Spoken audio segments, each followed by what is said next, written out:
Hey family, come on in. Come on in. Hit the like button and subscribe. We'll be with you momentarily.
Hey family, welcome in. Welcome in. Hit that like button. We'll be right with y'all as soon as possible.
Hey family, how y'all doing?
Come on in and hit that like button.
with you in just a moment. We're just trouble with the struggle screaming right now, so we'll be right back.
Out there in Flint, exposed to lead coming from the water crisis. The Philly kids in the crossfires of the drug wars and the gun violence. The Chi-Town kid on gang turf killed his payback for his daddy drama. Police don't feel safe, we can feel the fear every time they get behind us. The youth don't fear nothing, everywhere you look it's very clear they need a father. Success is a fantasy life, we rarely seen around. The sanctity of marriage is something we need to honor. Pray more dads out here start back wanting to be a father. Let's take it back to family values, villages raising kids and pride in the neighborhood we live in. Let's work to see more two-parent homes, building wealthy support systems for our future generations to win. Let's go.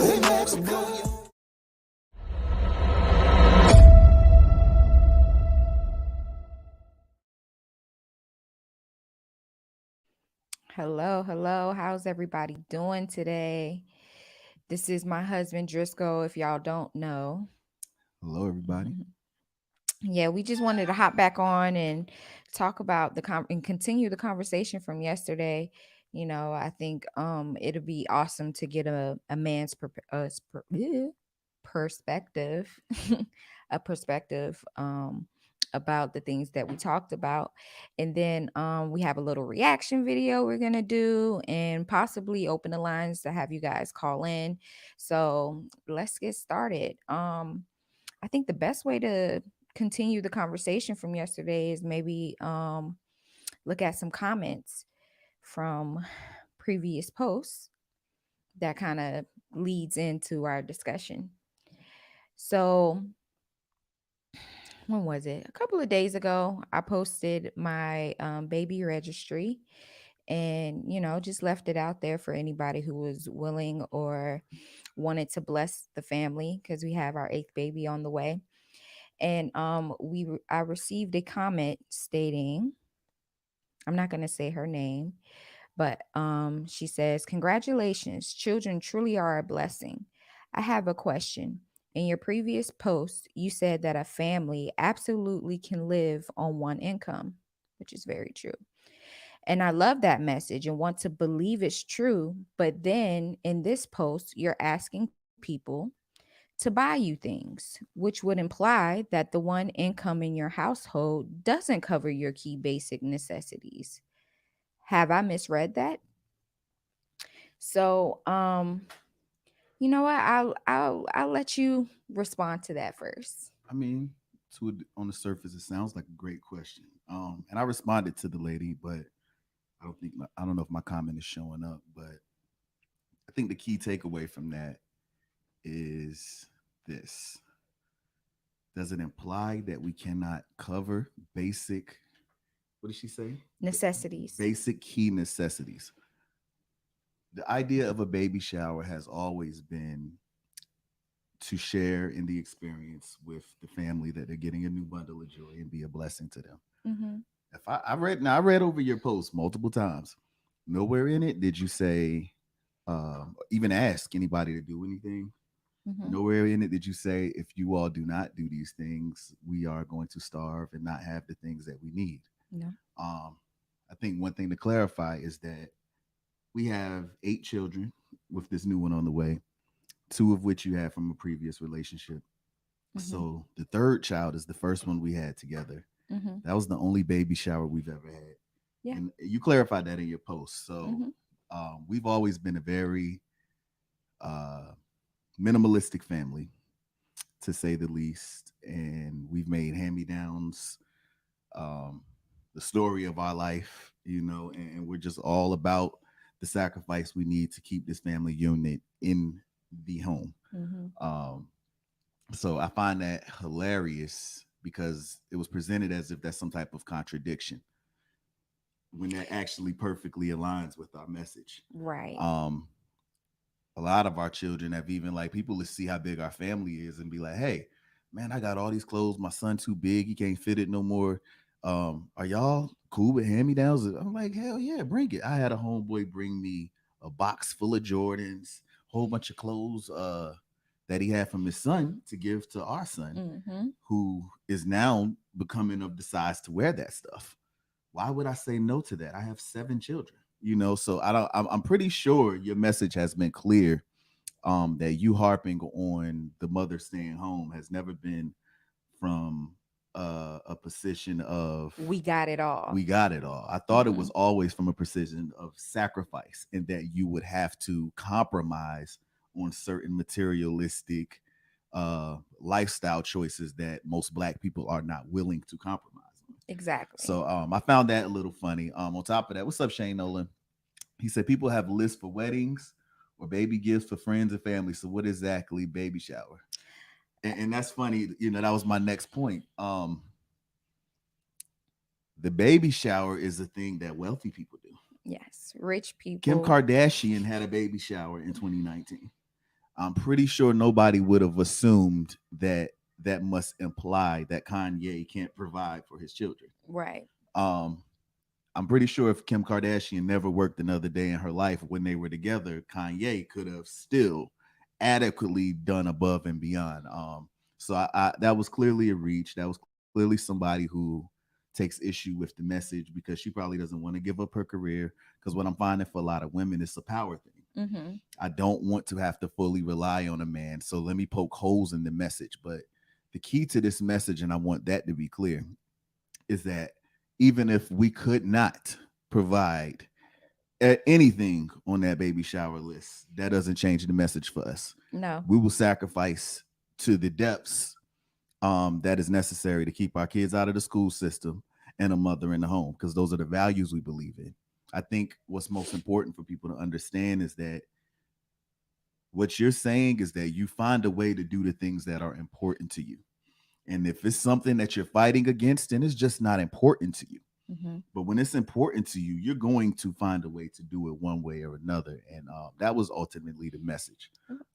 Right. And that's what I teach. That's what I harp on, the mindset, having a different mindset and not trying to keep up with the Joneses, Yes. and to actually sacrifice for what's most important. What's most important to you? That is what I'm challenging folks on, and letting them know that it is possible. We keep copping out and saying that it's not possible. Right. We need two incomes. We need two people at work away from home. And that's not true. Yeah. It's just not true. And that is the point. Your mindset has to change for you to recognize that's not true. Because are you going to be able or willing to sacrifice those things? Yeah. Well, what most of us need is a dose of humility. Because we're too prideful for the thrift stores. Right. We're too prideful for hand me downs. We want to keep up with the Joneses. Mm-hmm. We gotta, what's up, Candor? We gotta be able to have our kids show up with the Mm-hmm. fanciest clothes and compete. And you got a single mother household. Right. So you putting a band-aid on a bigger issue. Mm-hmm.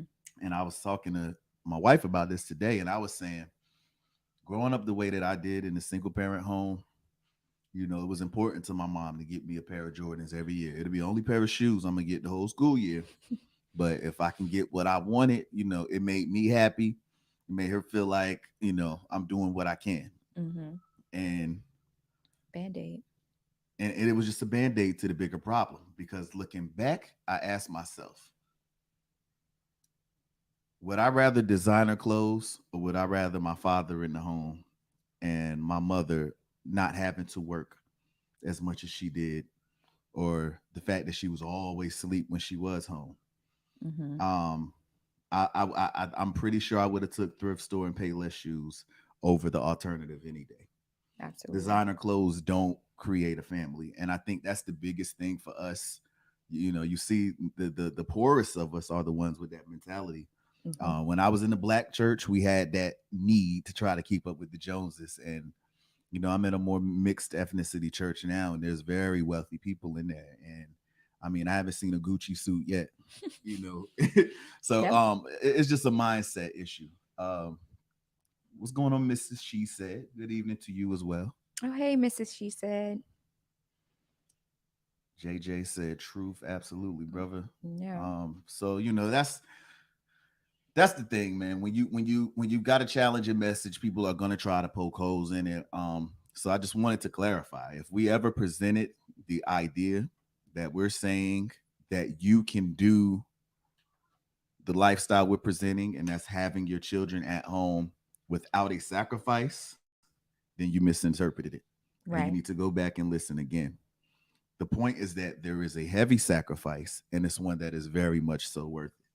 You're not gonna, we're not saying that you're gonna see us show up with the material um fantasy type things that other families who have both parents and careers show up with. You're Mm-hmm. not going to see us on the vacations 2 and 3 times a year. You're going to see us in this house building our children, Mm-hmm. because that's what we value. Yeah. So it's very important to differentiate that when we Yeah. start trying to go into these territories and moving the goalposts from what the position is. But at the end of the day, as far as the baby shower goes, um, note that she also said, if you feel led to be a blessing. That's how we give. Mm-hmm. Nobody guilts me into anything. I don't care if you're a pastor. I don't care if you're a family member. I done had people hit me up and say they lights gonna be cut off if I don't help them, and I didn't help them because I didn't feel led to. Because this was the third, fourth time they hit me with a story like that, Mm-hmm. and it just happened to be before they posted about a trip. I didn't feel it in my spirit. So if you don't feel led, we don't want it. Make Right. no mistake, my God is an awesome provider. He's never failed me. There's nothing on there's nothing on that list that we're depending on you for. This Right. was from a community aspect to say, hey, if you want to share in this blessing, if you love what we're doing as a family, you want to be a part of this experience, here's an avenue to do so, because we understand people have asked that in the past. Mm-hmm. We've had previous children we did not have baby showers for. And people like, yo, where's the registry? And Right. we like, oh yeah, We didn't we ain't make feel one. like doing it because we having a kid every year. Right. We're not gonna. But this just happened to be the time where we did move across the country. We Mm-hmm. got rid of 90% of our belongings, and we just brought what could fit in the trailer, and we started over. So Mm-hmm. a lot of the baby stuff that we had is just not there anymore. Mm-hmm. So if you want it to be able to be a blessing, so that wouldn't have to be something we have to think about, and we could focus better on other things, amazing. Yeah. Otherwise, don't. And we still love you. You're Yeah. still welcome here. If you are on this channel strictly to receive from us and just to gain wisdom, that's a blessing. Because at Yeah. the end of the day, that's what God put us in this position for. Yeah. So That's why we're here. It's not about material things. We just want to just share what God has taught us. exactly. Yeah. Shane Nolan said, I bet your income pays for necessity, just not luxuries. Absolutely. Mm-hmm. That's the heart of the message. Mm-hmm. And I mean, I watch my wife intently every time she speaks on this. That's always been the heart of the message, Yeah. is that we got to get away from luxuries. And like I said, when we moved here, I mean, a lot of people feel like, they neighbors got this car, neighbors got my coworkers got that car, and you're Mm-hmm. trying to maintain two and 3 car notes sometimes, and then you're saying what you can't afford. Right. But if your wife's at home, you only need 1 car. Yep. And honestly, if we're gonna go there, if you can't afford to pay for the car cash, then you probably shouldn't be getting the car. We shouldn't be paying car notes. And I'm Mm-hmm. saying as someone that's guilty, I've had 2 car notes in my lifetime, and it's Mm-hmm. not a great decision. Um, Before moving out here to where we are today, I had 3 cars that were all paid off, and every one of them failed on me. And I was like, I can't move my family across the country with the one shaky but possibly okay car. And then we break down on the mountain somewhere. So I did get a car Yeah. note before we came here just for the dependability. Mm-hmm. But for a minute, that was the only car we had. If wife needed to go to the store, I take her. Mm-hmm. Yep. You know, she's home all day. Why Another did we need another sacrifice. car? Mm-hmm. Another big one for families is school clothes, Mm-hmm. especially single moms. Y'all go ham for the school clothes every season. This you school clothes in the summer, then you get another set of school clothes for Christmas, then you get another set of school clothes for Easter. We Wow. doing a lot of stunting, but you feeling the need to compete like that. But for me and my family, my kids go to school at home. We ain't buying no school clothes. Mm-mm. Mm-mm. And guess what? Because they leave the house so infrequently, when they do step out, it's like the people think they got a new outfit on. Yeah. Yeah. Because it's dang there new because we Yeah. saved it for that outing. There you go. Exactly. And even I even talked to the ladies because I know getting your hair done and your nails done, you enjoy that. And that's something that a lot of women don't want to let go. And sometimes you don't absolutely have to let that go. You can just learn to do it yourself. You just got to get crafty. You got to get, creative in how you take care of yourself. Like, just learn how to do your nails, and you don't have to go to the shop every 2 weeks. You can do them yourself. You're home all day anyways. Man, hair and nails is a big unnecessary expense Mhm, that most of the people saying what can't be done ain't willing to give up. mhm. And it blows my mind because honestly, in the same because everything we're talking about is in the confines of a marriage. What are you needing to get your hair and nails done for anyway? You already got your man. I ain't saying you don't need to look good, but I'm pretty sure that it would make him a lot happier for you to do something in the crib that ain't gonna cost him no bread. And honestly, Y'all ain't doing that for us. if you're not leaving the house that much, you don't really care to get your hair and nails done. That's what I'm saying. It doesn't make sense. Some of the things we cleave to and the hills we willing to die on. Mhm. Right. So the sacrifice is big, man. Even people still got cable today, and that's just beyond me. Why Mhm. you would pay $200-300 a month for cable, unless you just financially at a place where you don't need to look at the budget. Right. But you can do so much with just Wi-Fi. Wi-Fi. Yeah. So there's so many nuances to this conversation that I Mhm. think don't get taken into the consideration when they hear you at first glance, because it's just like, Mhm. I don't want to have to accept the reality that what I'm doing is not what's best for my family. Yeah. But the indoctrination that's out there, no, there's no way I'm sending my kids out there. Right. The sacrifice is very necessary, and I think many of us don't understand how necessary it is, and that's why we need to do a video on that too, about the education system. Okay, yeah, we should definitely, But because in the there's some meantime, videos out there of people exposing what these teachers yeah, are talking about and teaching your kids. It's absolutely. wild. Mrs. She said it's one of the best qualities in femininity is being creative. That's beautiful. It's And she just, we went to the store the other day and she bought a whole bunch of material so she can make laundry detergent. I thought it was absolutely crazy, but she learned it It's from got to some. stretch. We got, like, I do a lot of Yeah. laundry. That laundry detergent starts to add up. And she got the idea from a YouTube mom, and I was just like, okay, YouTube. give it a try, because I didn't ask her to do this. Mhm. I'm thinking modern even. I'm like, Mhm. we just buy laundry detergent when we run out. Right. But I mean, the amount of Mhm. kids we got, there's so many clothes in here that if she doesn't wash clothes every day, it's going to pile up. Yeah. Point blank, period.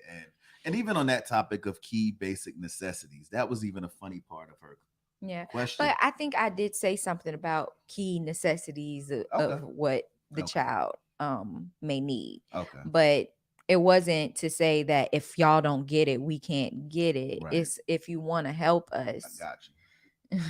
But then that's fair for her to go there, then, I guess. Yeah. K Berry said, "Love what you're doing. Keep it up. Wash Mm. hands." Absolutely. Mhm. Miss She said, "Always looking for the natural way around things." Right. Oh yes, I can imagine laundry, bro. Laundry is intense, man. Yeah.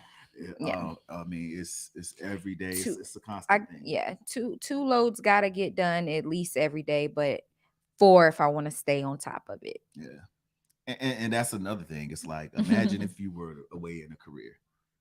I just can't imagine how the house would be able to stay maintained. Yeah. I just don't see it even being realistic on that end. Hmm. We Um, will have to hire, and yeah, then it'll be pointless at that point. absolutely. So yeah, it's nuances to it. Yeah. But I did just want to address that to be clear because I know it's going to be a Ye- constant hang up. Yeah, and I can't. Well, I can say to a degree, I can understand if that's how your lifestyle has always been. You work so That's hard to hard. get here. You know, this is what you think is what makes you valuable, and you've made it in society. And that's how society will see you sometimes. If you got all these things, oh, they made it. But at the end of the day, what's more important is what I'm trying to drive in. Is it that you look like you made it, or that you have the success of your family and of bringing up children that are going to be just as much as successful as you, if not more, because we want our children to be greater than us. So I think we need to invest in them, and the biggest investment you can give your children is a mother in the home. And a lot of our generation is a struggle because we are the curse breakers and we didn't come from anything. Hmm. So a lot of us are the bridge that's standing in the gap for our future generations. And it's not always going to look pretty when you're forced to be that, Yeah. because You we got to didn't. carry the cross. We're carrying the cross right Hmm. now so that our kids can walk on our back to have it easier. Hmm. And they still got to work for it, but at the same time, they're going to have better opportunities than we had. So their young adulthood don't gotta look like ours did. Exactly. So that's why the sacrifice is worth it, in my opinion. And we did it all. We were talking from experience of everything. I mean, we were dirt poor when we was in Philadelphia. We lived in West Philadelphia, down the bottom. If you're from Philly and you know the areas, and I mean, we had more mice than we had kids in there. Hmm. Walking the kids to school, we were stepping on blood on the sidewalks. It just was so poor. I mean, two houses down from us, we're watching the raccoons run in and out of the holes in the roof. We Yeah. did that. Hmm. And this was during a time where you went to work, Yeah. and I it had didn't necessarily fix anything. It created more of an uncomfortable environment. Hmm. And our children have just never been happier, But the things they was learning, especially even there in the public school system, was hideous. Yeah. It's just no way. There's no way I could imagine ever trying to justify that. I don't care how hard times got. If it came down to it, and there was ever things that we couldn't afford as the man, I feel like it's my job to get an extra shift. Right. It's my job to get an extra job if I need to, because let's also be clear. One thing you're miswording, you're saying that a family should be able to survive off one income. Just because mom isn't working doesn't mean the household has one income. That's So true. we also got to be careful about how we're Hmm. speaking. Um, because I think a man should have more than one income himself. And, mom can bring in an income without having to leave the house. Yeah. Yeah. You're right. I guess I say one income to drive it home that her focus needs to be and prioritized for family. Right. But there could be more than one income, of course. Absolutely. But Shane said, I'm sure they will be a mother in the home and a father providing an example will reap benefits. It always has. You reap what you sow. Absolutely. And mhm, anybody out there that knows me, have actually been around my kids. It's just so funny when I hear all of mhm. these detractors because every single one, especially ones that know me, can't deny the reality that when they see my children, they're amazed. Yeah. There's not a place that we go that our kids are not getting complimented for how well behaved they are. people are mind blown by the reality that our kids in a pack of seven will be the quietest Quietest in the room. in the room. They will Mhm. sit in church in the main sanctuary and not make a sound, not be running around playing. And it'll be people with one and two kids that can't get control of theirs. Mhm. So when people get all into like your kids ain't gonna be socialized and all of that, there's actually a study that says the opposite.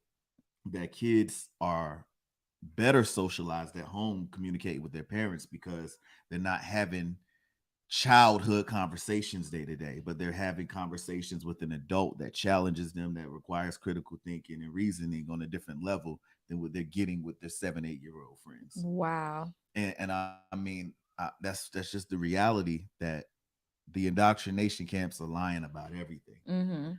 Your kids are not better off indoctrinated. No. Everywhere our children go, they're amazing to the room. People are always like, "Man, I would watch your kids." Man. I've had people babysit. We had 6 kids, and I've had people babysit them at their house, Mhm. and I've never heard a single person say your kids were the worst in the room. Right. And this reminds me of that one time we went to a church and this African lady was sitting in front of us. And when we left, she said, your children are so good because when y'all came and I seen y'all all come to sit down, I was She like, knew it was oh a no, I nightmare. need to go move. It was so funny because she was very honest with us. Like, I seen all them kids and I was about to get up and go, She but was right though, y'all were because I feel the quiet. same way. When people kids sit by me, I'm like, here we go. Because 99% of the time, it is gonna be a problem. Mm-hmm. Because people talk about, it was a saying back in the day, your kids ain't got no home training. Correct, because they ain't at home to get the training. Whoa. They don't have no home training. They have institutionalized training. And when they are home, you ain't home. So ain't no training being done. Yeah, and I mean, I know a lot of people have heard the whole school to prison pipeline ideologies and all that, and there's some truth to that stuff. And Mm-hmm. that's all they're getting in these schools is institutionalized training. Right. Um, so when you talk about home training, you ain't gonna get no better home training than being at home with mom all day training you. Right. You are teaching them every aspect of their lives. You are even teaching them the educational aspects Mm-hmm. within the confines of your belief system and values. Yeah. That's irreplaceable. Right. Right. And it's not more so of me trying to unprogram, deprogram them all the time. They come home and remind them of who they are and and not to believe the lies. I don't even have to do that part. I just have to teach them the truth because I don't have too many other influences that I have to battle Right. against. I'm their main influence. That's the key right there. Because the biggest Mhm. thing is not always what the teacher's teaching them. Mhm. Sometimes, well, I'm gonna say oftentimes we talk about it, it's those peers. Mhm. Yeah. I don't want my kids around your knucklehead kids. I'm just being real. And maybe not the viewers who are here because y'all got some sense Right, and right. y'all are here for a reason, but Mhm. to the world out there, I don't want my kids around y'all kids. Because every time they come back home with some kind of bad habits or some new ideas and some nonsense that I know they were not doing beforehand. Yep. It's a sad reality that we have to protect our children from other children, but that's if you're not there, if you're not influencing them the most, though, the people, their peers, whoever it is, that's who's going to be mainly their That's their influence, biggest their influence. biggest influence. They're going to be, they're going to want to impress society, just like a lot of us adults, we want to impress the people around us. So Yeah. I mean, and even on that note, like I remember some of the stuff we would joke each other about in school and talk about it, things like that. My kids don't know what name brand clothes is. I'm not exaggerating. My kids have never heard of Air Jordans. And they've worn them and they still don't even know that it's a thing. They've worn them because they were given to us. mm-hmm. They have no idea the significance of anything like that. Mm-mm. They don't ask me for the new hottest toy in video games because they don't know about them. Mm-hmm. I'm just being all like, we don't even stress for Christmas. We ask our kids, what's one thing you want? Our oldest daughter said a sewing machine. Yeah. A sewing machine. Like, no cap. And like, Mm-hmm. these kids have no idea the things that the average kid is out here being brainwashed to believe is a right to them. Yep. Some rollerblades in the Rollerblades sewing and the kit. sewing machine was the best Christmas she ever had. Yeah. 12 years old. Hey Chaz, shout out to you. Thank you for pulling up, girl.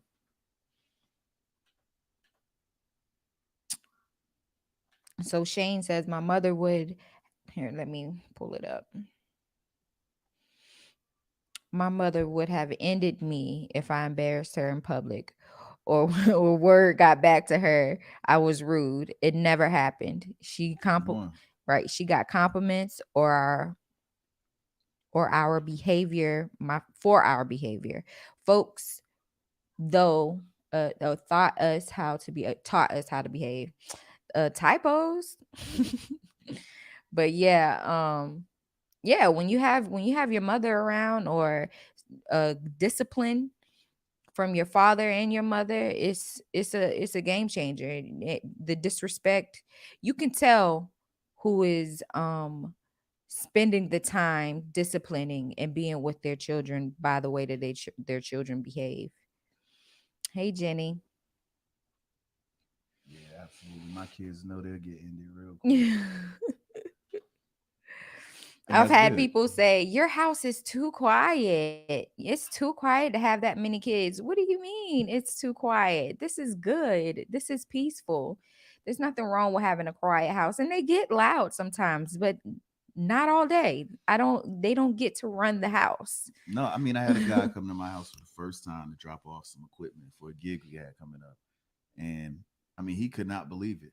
He was like, "This is my second time coming to your house." He didn't come inside, just from outside. He was like, "This is my second time coming to your house." I take that back. He did come inside to bring some of the stuff in, at least to the doorway. Mm-hmm. And he like, "This is the second time I've come to your house, and it does not sound like it's 7 kids in there. You're lying. I'm convinced you don't have 7 kids."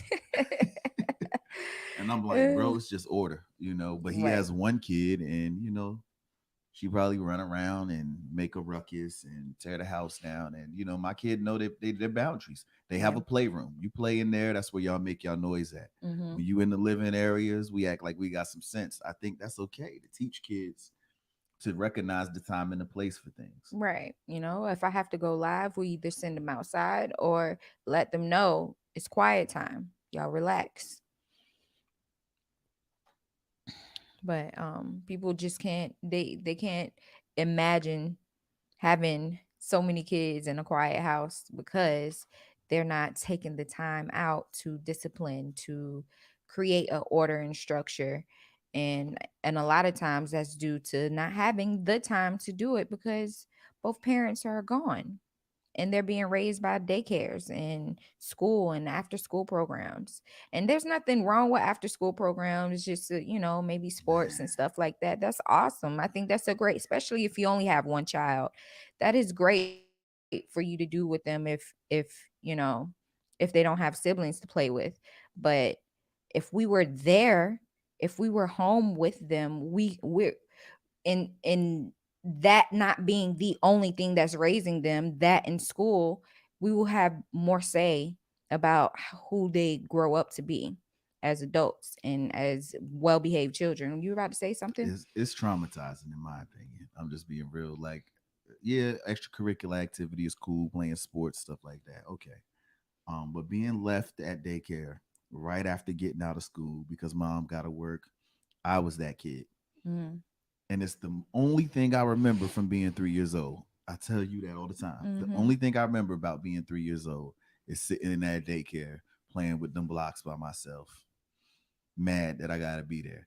And the reason I remember it is because this particular day I'm thinking about is the day that my mom got a new job where I no longer had to go to daycare because I think she was working nights and my sister was able to watch me at night while I slept. And she came and picked me up that day and said, "I got good news. You don't got to go back to that daycare." I guess I had been complaining about it. And I promise you, this was one of the most exciting days of my life because I still remember, I don't remember nothing else from that point in my childhood but that conversation. Mm-hmm. And I was just so happy. I hated that place. Wow. I hated it. That sounds like trauma for that to be the only thing you remember from that age. Man, And that's, I mean, kids cry when their parents drop them off every time. Yeah. That is trauma. Yeah. And then you have the kids that, I've heard of moms having issues with this, that they call in their daycare provider mom. Come on. They pull up to pick up their baby and they like, no, I don't want to leave mom. And how heartbreaking would that be? How heartbreaking. Man. You had that baby in your belly for 10 months and gave birth to him, and he calling somebody else mom. Well, some people don't mind. Oh. I think some women don't mind. They probably like, I'm just glad it's somebody good that's taking care of my kid. Okay. Well, I mean, they can't mind, you know. I mean, and at the same time, especially when you can't do nothing about it, because that's the lifestyle that you created for yourself. right. Yeah. You might as well make the best of it and see the light in it, I guess. Yeah.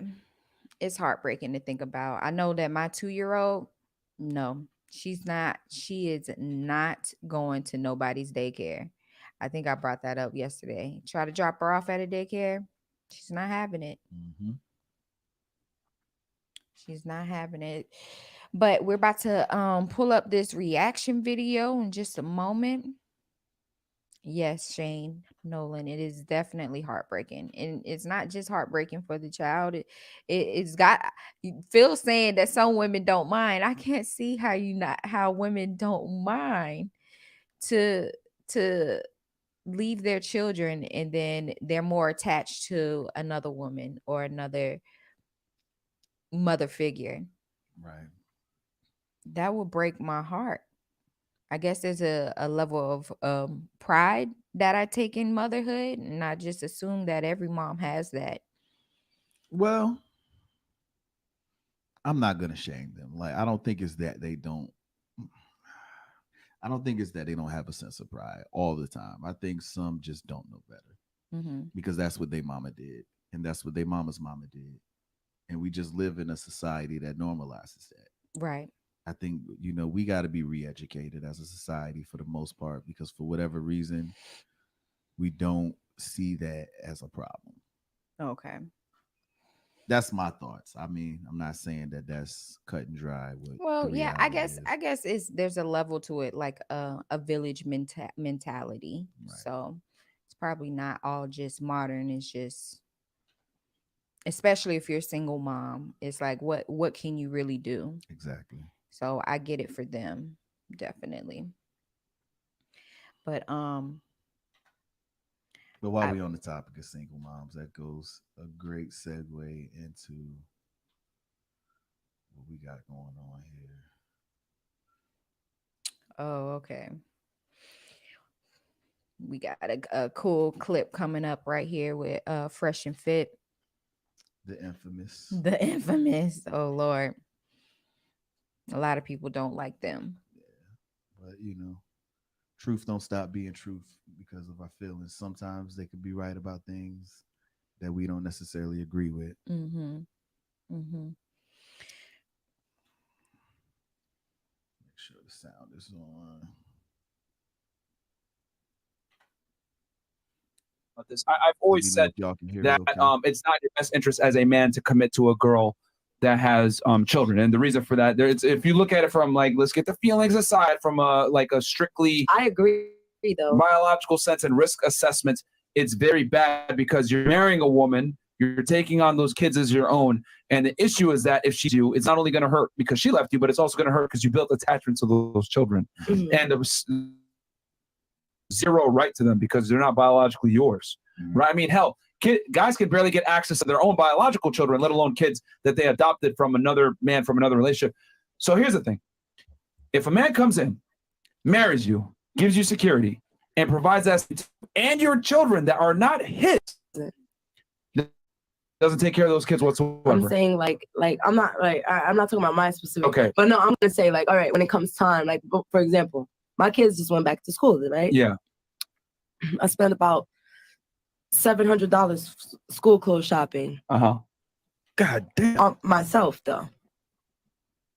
What we just said. $700 for school clothing. And I want to know how old these kids are.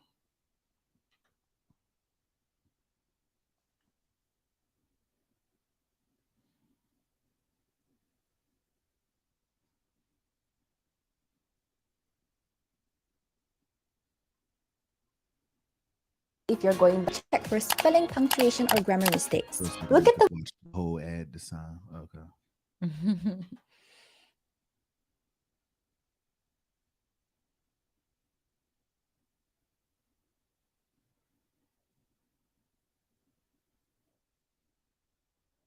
Hello, Celine. I'm saying, give me this. No. But here's the thing: provides some. He's married to you. There's no way that he's not aiding to those kids somehow. Okay, but I'm saying he's still providing a roof, some type of. We're going.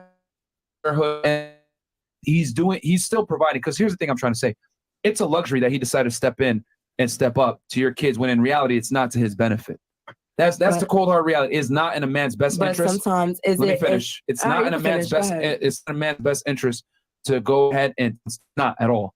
It's actually opens you up to a lot of liabilities. So my thing is, if a guy comes in, takes care of you, wipes you up, gives you the title, and he takes on your kids. And I know you say, well, I pay for my kids and I take care of them, whatever. He's still responsible. I'm sure he's probably very involved in those kids' life to some degree, because there's no doubt that you have primary custody of the kids. My kid's father is in federal prison. So you have primary custody, which means there's no way around it. He's got to be around for those children, because you guys live together. Though. Like I'm just being completely on my marriage. There's no way that he's not involved with those kids when he lives with you. Involved as in all in this house, yeah. But he's not taking my kid to basketball and taking my kids to dance class and dropping my kids off at school for me and picking them up for me. Or so what does he do? My kids, I just choose to keep it separated. I mean, we could say that, but there's no. If you guys all live under the same house, there's no way that he's not involved in those children's. Let's be realistic here. I'll tell you how. Right? This is my house. This is my room. This is my children's room. He's here. You know what I'm saying? I cook dinner. He comes out and eats. He goes out and work. He comes back here. He says hello. I'm not saying he completely neglects my children. That sounds absolutely insane. Shane, you hit it on the head. She described a roommate, not a husband. Yeah, I keep my kids separated. For real? Now, it just mind boggles me that she's trying to explain this situation. And then, to spoil it, later on, she's going to present the idea that if she were to leave him today, there would be men lined up to provide for her and her kid. But yet this is the situation she's in. That doesn't even add up. Mm-hmm. Why would you want a lifestyle where your children is on a different wing of the house to keep them away from the man that you with? That's insane. That doesn't make any sense. That's not a family. Exactly. He may say hi, maybe play around the house, But as far as a real who their dad is, their dad is very much so. Well, like I said, he still contributes. You could say hey, it's a half and half. He still contributes more than the other guy typically would want to. Most guys don't want to take on other kids. So all I'm saying is this: thing, you don't have to. But it's a choice. Yeah, it's and he gave himself a disadvantage to give you an advantage. Disadvantaging myself for him in other aspects of life. What? What do you mean? What? That's what I mean when I say bro. Yo. The thing is, I think men it's wild, dude. Guys and women make their decisions, right? So if he's going into that situation, he knows he knows the deal. He knows what he's signing up for. So that's why I say disadvantaging myself when I listen in love with me, right? My kids are my kids. Sure. They're gonna be my kids until the day I die. Mm-hmm. This is my husband. Mm-hmm. He might not be my husband tomorrow. Okay. So at the end of the day, I'm disadvantaging myself and my children when I allow you into my home, into my personal space. Let me finish. Please let me finish. Oh, sure. Please finish. When I allow you into my home and my personal space, and I'm a happy-go-lucky woman, right? But now here you are playing these games with me mentally and emotionally. Now I can't be the best version of myself. And I can't be the best version of myself for my children or for myself as an individual because I have this person who I'm allowing, you know, and at the end of the day, I'm taking full accountability. I'm not saying I'm a victim. He did this to me. I took him back, you know? So I'm disadvantaging myself by trying to make this marriage that I committed to work and causing, I'm not going to say a chaotic, but for lack of better terms, a chaotic environment for my children that will tell me in 10, 15, 20 years from now, Mom, why did you let this guy, you know, X, Y, and Z? I'm disadvantaging myself as well. I'm a mother before anything. My children are going to have questions for me in the long run that I'm going to have to face the music to. He might not even be around. See, she says she's taking accountability, but to me, the things that she's saying is absolutely asinine. That's not accountability. She didn't say anything. Like, she is disadvantaged because she has a husband who did she say he had any kids? No. Has no kids. She has kids. And she's disadvantaged because they've had a rough marriage up till now. And she's going to have to explain it to her kids. And she's going to have to explain it to her kids. That's mic drop right there. Yeah. It's out of order in that house. Absolutely. And these would be the type of people that would argue against what we're saying. And obviously, I mean, she's in a predicament where she doesn't have much leverage to demand a certain type of lifestyle. So it's unfortunate that so many of our community find themselves in this type of position. But she's going to say something very interesting at the end that I want to get to. Well, before you go there, she did just say something about she pays 50-50. Yep. She made it clear that he's not taking care of them. I pay 50-50. And that was her flex. That was where the pride came in, that he's not disadvantaged. I go ahead. And that's, I think that's my biggest issue I'm finding when we have these discussions, is that women want to be able to do that. It's never really genuinely that I don't think we can afford it. It's that I need to be able to say I pay half when all hits the fan. Because if I'm inadequate in everything else, if I can cop out on that, then that still gives me some ground to be able to argue and not have to be submissive. Right. And that's what it always comes back to at the end of the day. And what woman, what just wife, being completely honest. What woman and what wife will want to let the world know that I'm losing due to the man that I'm married? Right. Just to say that he's not the one picking up any of your baggage, that you did bring children that aren't a man's children are baggage to him. But there's no appreciation here at all. She's acting like he just does nothing. And, you know, to a degree, it's still like he's still a father figure to these kids. Whether you think he's a good one or not, he's still, his 50% is helping provide for these kids, whether you think it's enough or not. But he doesn't have to be there at all. So that's just, I mean, it's just crazy hearing the way she's speaking, as if, you know, he's the one that's lucky to have her. Shane said, and she suggested her kids will come to her with abuse stories. If she suspects that and does nothing, she is a terrible mother. Was she going to wait 15 years? That's a great point. Silly. So it's not just him disadvantaging himself. I'm disadvantaging myself as well, because like he said, when we leave, the guy has to, you know, break the relationship from the children. What does that do to my children as well? And I have to deal with the emotional baggage that comes with explaining, look, he's just not in our lives anymore. To me, I mean, for me listening, it doesn't sound to me like you appreciate his content at all, bro. All I heard there was, I'm not gonna go into the full depths of the situation, because like it's a podcast, and I'm really married and I have real life shit. But you don't understand. I'm not gonna sit here and say I'm the baddest bitch in the world and da-da-da-da-da-da-da-da. But I know for a fact that there are men out there that would happily take care of me and my children. That's true. And I put my best foot forward. Nothing. I paid $300 to get my hair done every 2 weeks. I pay for it. I get my nails done every 2 weeks. I pay for it. I go on shopping sprees. I pay for it. $600 car note. I pay for it. $400 insurance. I pay for it. I put in my $600 car note, $400 insurance, $200 to get her hair done, or whatever else it costs to get her nails done. It's probably 200. And we as a community want to come on our platform to argue that we can't afford to have our mother at home. And these are the type of situations that these mothers are in or portraying as necessities. We can't have mama at home because she may not be able to get a $200 hairdo and a $600 card note anymore. That's what the argument really is. Have for the rent. In many months, I've paid the rent by myself. Okay? I'm a college graduate. I'm secure.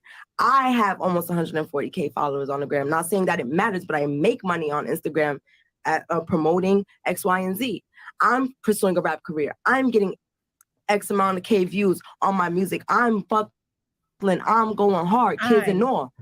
And I'm not saying that it's just love that's keeping me in this situation.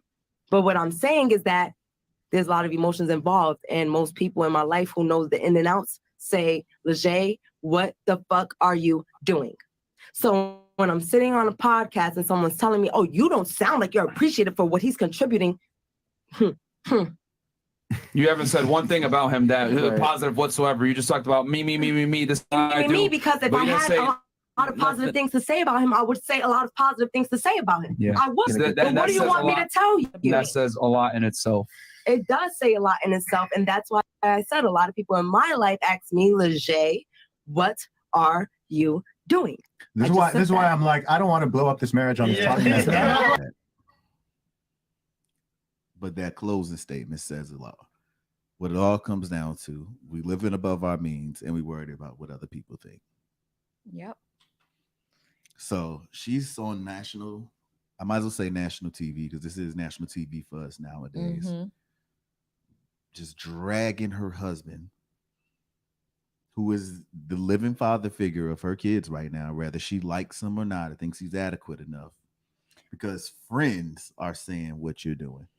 I mean, it's a step up from the baby father that's in prison. Listen, at least the Negro's there. Yeah, it's a really sad reality because this is the same story we can hear many, many, many times.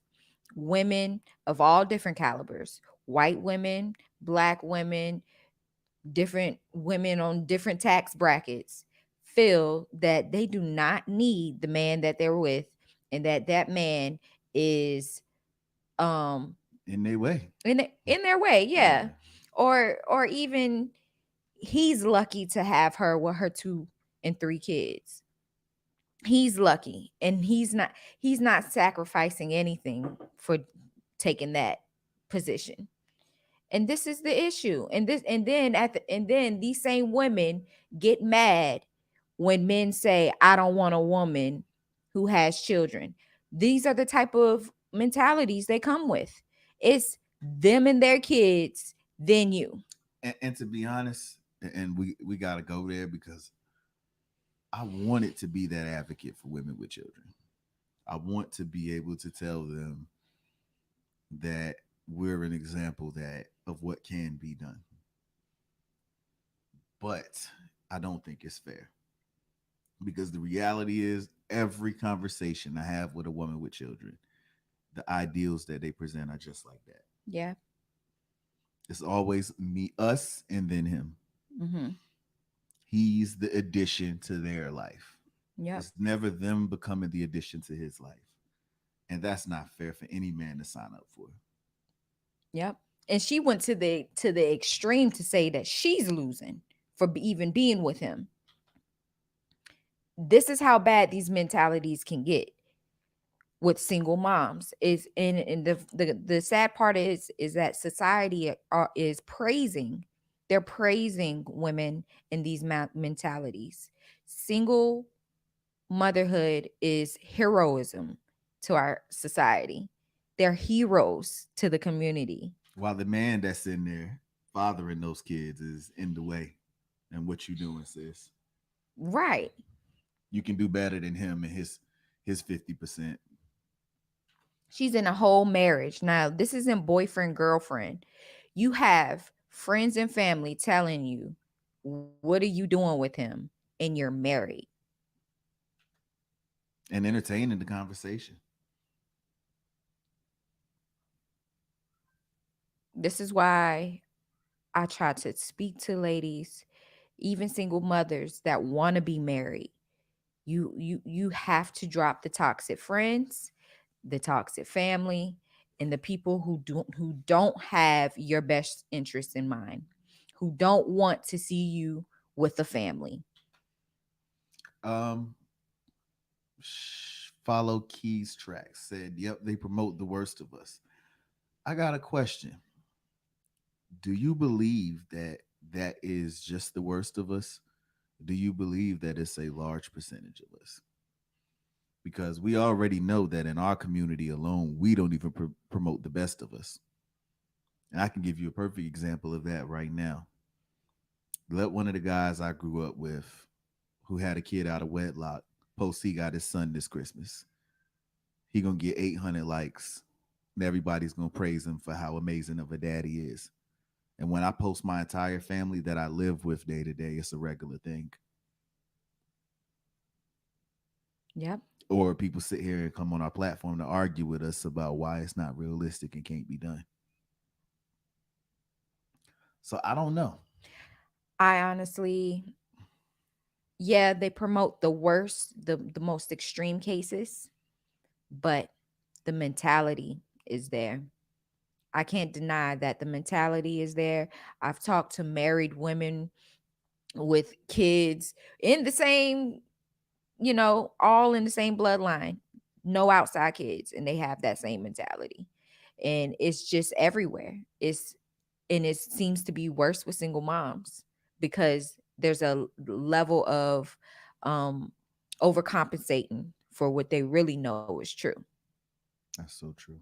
And I love this comment. She said, "Move out of those blue states." Man, who who was I talking to about that recently?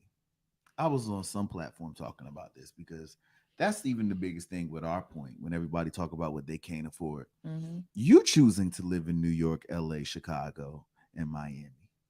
That's your choice. You can work in a steel mill in Pittsburgh or a coal mine in West Virginia somewhere, and your rent would be $600 a month. I got friends that live in Flint, Michigan, and they got 2-bedroom homes for $800 a month. There's places in Middle America you can buy 3, 4-bedroom homes for 150K. Y'all are choosing to live these lifestyles. Hmm. It's not that you can't afford things; you can't afford to live the way you want to live, and that just means that the way you want to live is more important than this structure that we're presenting, and that's okay. Everybody should do what's important to them. What we're trying to show is why this is important enough to us to make those sacrifices. And moving out of the blue states is a big one.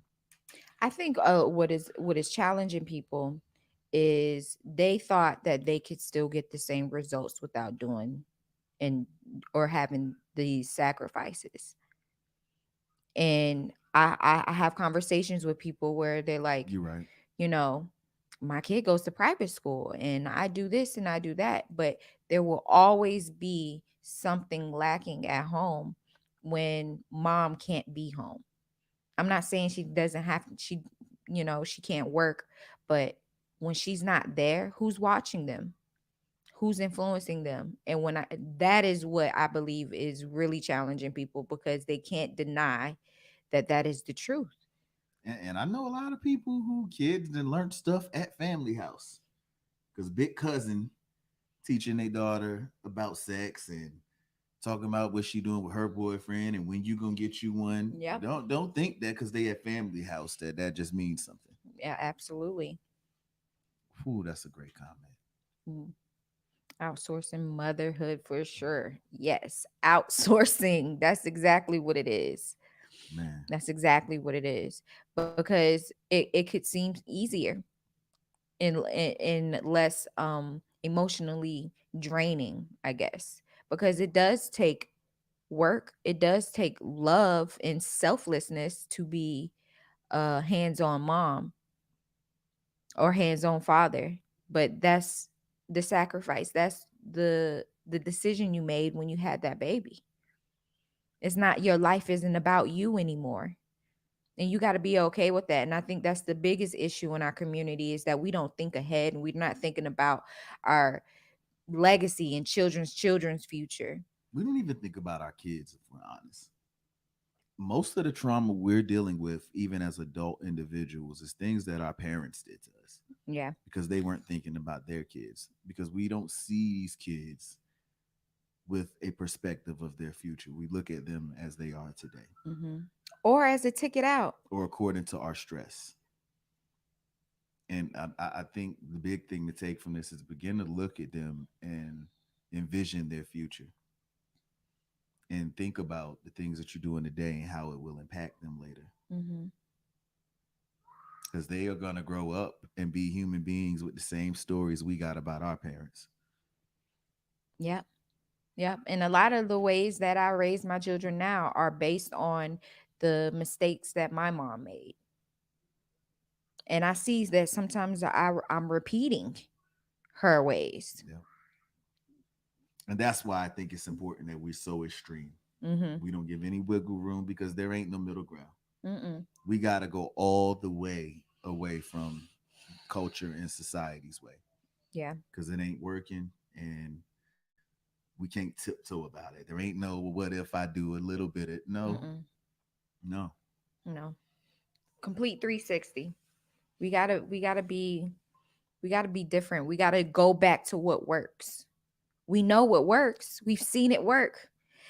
A lot of people want to say, like, even the marriage rate and how it's plummeted, and that's due to slavery and silly things of that nature. And then you actually go back in history and see that marriage rates was extremely high right after Jim Crow era. I mean, we wouldn't have had statistics to know a marriage rate during slavery. So that's a dumb statement anyway. The marriage rates from 1950 were higher than it is today. We were not slaves in 1950. So how can the marriage rate in 1980 being lower be because of slavery? Yeah. That's just ridiculously reaching. Yeah, it makes no sense. But there's just excuses for everything that we've been indoctrinated to think. And we don't want to have to challenge ourselves to do something different. And it's time to do something different. We see what's happening to our communities. We see what's happening to the young people and how twisted the world is becoming. We got to remember that our children are our future, and that's how we change the narrative. Shane said public school and media raise the children. How much time two working partners actually spend with the children? Sleeping not counted. That's what I was about to say. Sleeping takes over at least 8 to 10 hours of that time. You come home, you eat dinner, and then you tuck them in for bed. That's how much you see your children. Maybe a little bit more on the weekend if you got a regular 9 to 5. And don't let parents work different schedules. That was the biggest issue with us. I was working a night shift at the time, and I would get home 4 a.m. and she would be going to work at 8. Yeah, and the I'm kids are supposed to getting watch up. the kids. Man, I put it into that real quick. Yeah, it was crazy. It was silly, and a lot of people are doing it and living that way and thinking that they're doing what's best for their kids because they got a nice car and a big house. Miss me with all that. Put them kids in one bedroom. Get a 2-bedroom if you have to. Like, that's what I'm saying. Like, we have a 4-bedroom, and these kids share a room. Yes, they share a room. Your kid does not need his own room. They want to be able to play with somebody anyway. Are you crazy? Yeah. But it's idiots out here that'll be like, 7 kids. That means y'all need an 8-bedroom. That's retarded. That's idiotic mindset. Yeah, the babies are in there together. They sleep together, the same routine together. It's just, structure. Thank you to Hawk TV. Appreciate your support, my friend. Thank you. Follow Key's track said, I spent more time in school and with my friends than with my parents. And my mom worked nights and did overtime on the weekend just to keep up with the community we lived in. Same here. Mhm.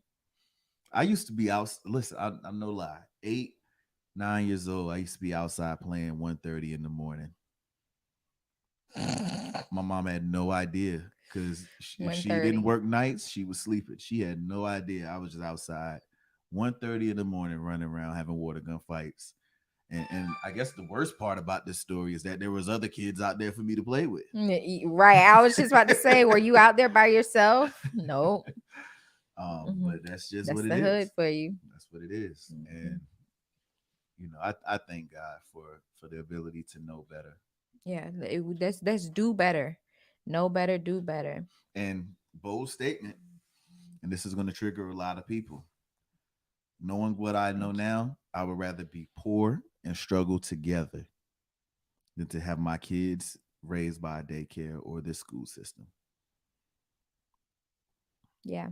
If I had to work 3 jobs and never see my wife but an hour a day, I'm okay with that because that's how important this is to us. And I think that has to be clear. This is not a position of being able to replace the lifestyle that two career parents can provide. Right. It is about replacing the family structure that is missing if two parents are out of the home. That's how it has to be looked at when we're delivering this topic. Yeah. Absolutely. It's just weighing the odds. What is most important at the end of the And the day. same thing that happened with COVID. They had to weigh the odds because kids were going to have to not go to school. Are they going to get the same level of education when we move to online? Mm-hmm. Yeah. A lot of them didn't. That created a lot of chaos with children's education. We still don't know the effects of that fully. That's Yeah. still waiting to play out. Mm-hmm. A lot of parents took their kids out of school because they ain't want their kids sitting up in there with a mask on their face all day. Yeah. You had to weigh those odds. What is more important? Me having to compromise my time and sit here and teach my child or send them out here if you maybe you was afraid that they were gonna die. Yeah. Me, I believe we're dying spiritually as a community. Mm-hmm. I'm afraid that if we don't make this sacrifice, our kids are gonna die the way I see these other kids out here dying. Our community is dying every day. We are failing. And we're trying to cleave to systems and ideas that have not served us as a people. Yeah.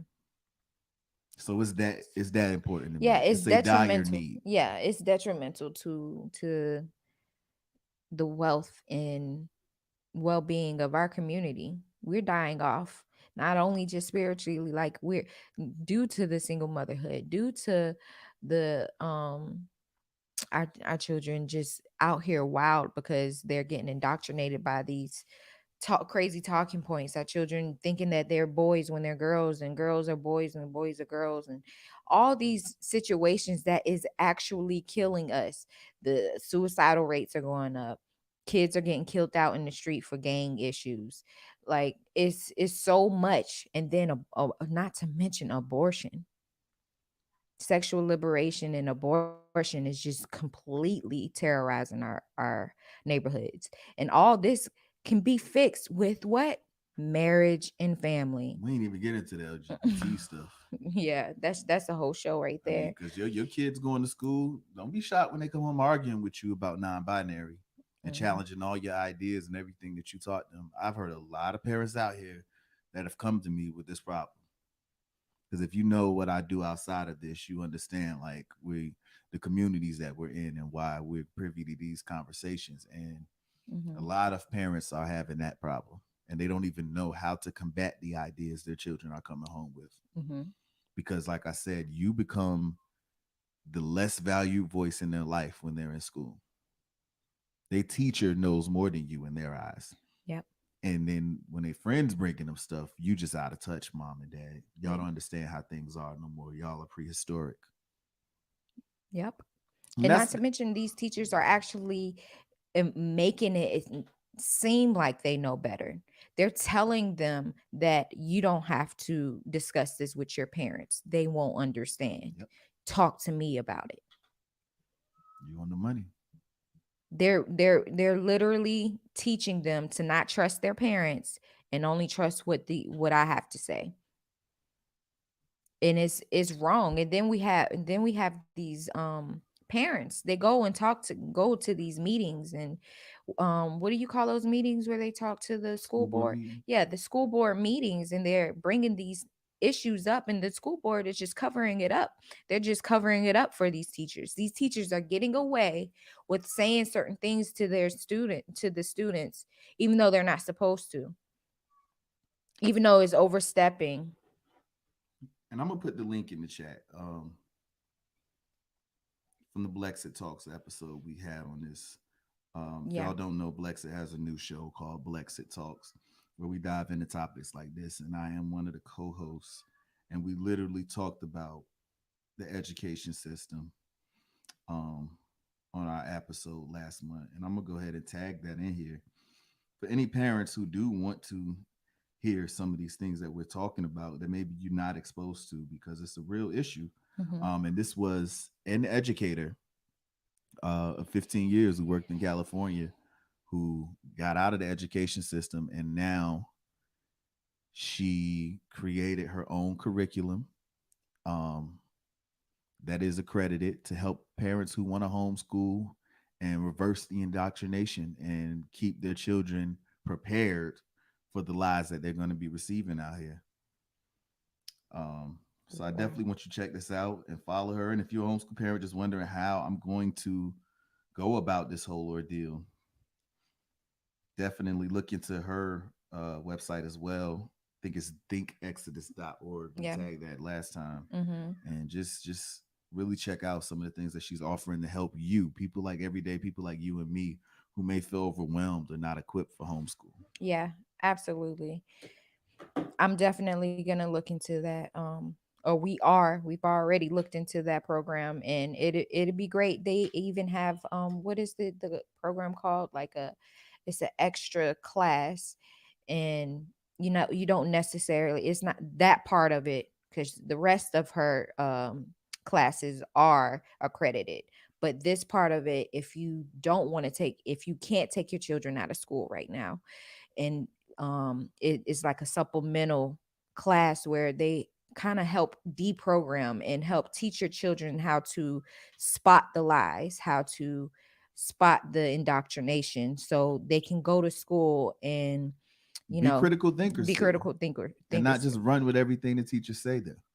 I mean, I've had conversations with fellow church members. I mean, people who claim to be heavy Bible believers argue with me that they actually believe we evolved from monkeys.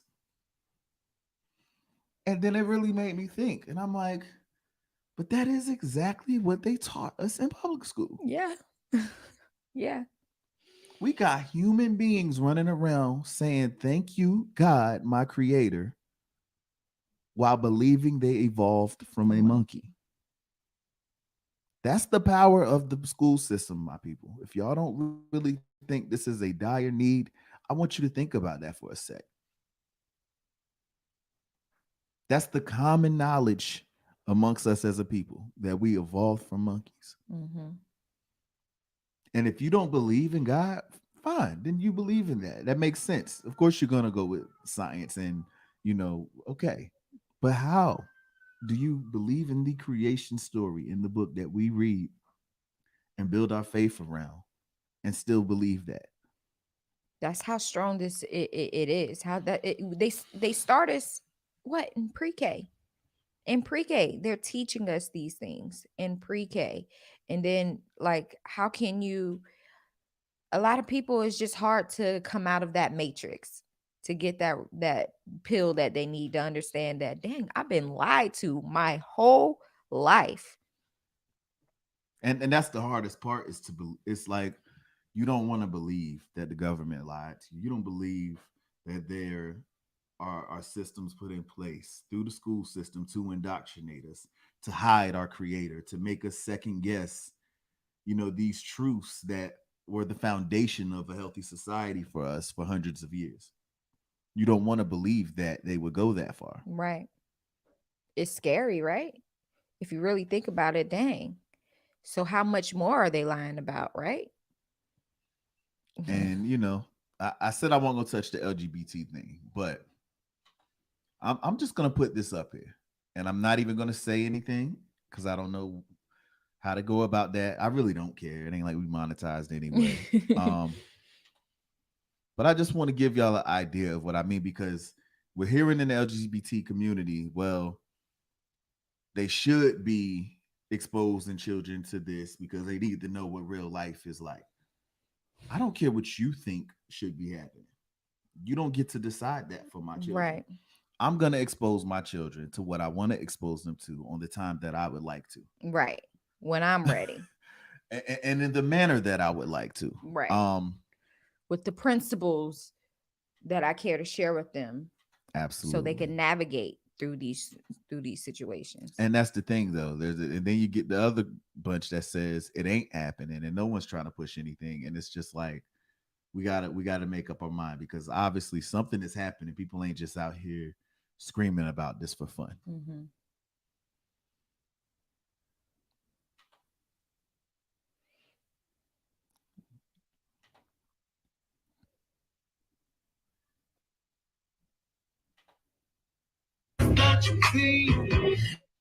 And how you don't know how to keep your business clean.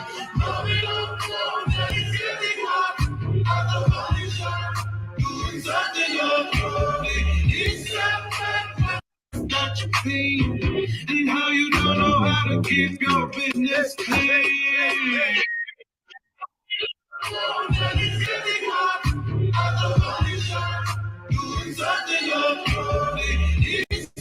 So for those who can't see, I'm gonna read it. Challenge. POV: your homophobic, transphobic parents drop you off for therapy thinking I'm a hetero. And how you don't know how to keep your business clean. And then it says, me, queer as F, here to validate your feelings, support you, talk about oppression, and challenge your parents. And challenge your parents. And this is a therapist. You cannot convince me. You cannot convince me that it ain't about our kids. I know that it is. And if you think that it isn't, you need to get educated. Yeah. There is a war on the generation to come. And a lot of us have no idea how bad it is, because it was not nearly as bad as it is today when we were in school. We just cannot fathom the realities that there are school systems out here teaching your kids how to masturbate, teaching them when you touch yourself in this place, you get a tingly feeling, but that's okay. Explore that. Yep. Third graders. Because the sex ed in most of the nation is actually, the curriculum is made by Planned Parenthood. If you don't see the revolving door there, where sexual liberation, indoctrinating us in all kind of debauchery, only in the end to be able to profit off the killing of our unwanted babies, we're going to say that for another episode. Good. But it is. This is getting deep. This is an emergency. Yeah. This ain't nothing to play with. Mm-hmm. That's why marriage and family is so important, because we need that to protect us. You can read it. She said, just ask my mom this. She was completely fine with schools exposing its children at whatever age they felt necessary. She's completely given up control to the system. And that's how most of my family feel, honestly. I mean, most of them will say they don't like it, but most of us aren't willing to do anything. Mm-mm. Most of us have no fight in us, if we're all the way real. Mm-hmm. That's why I don't support the Black Lives Matter and all that nonsense, because it's virtue signaling, and it's easy to jump on board and just cry loud, racism, I'm a victim, but There's no solutions. there's no solutions.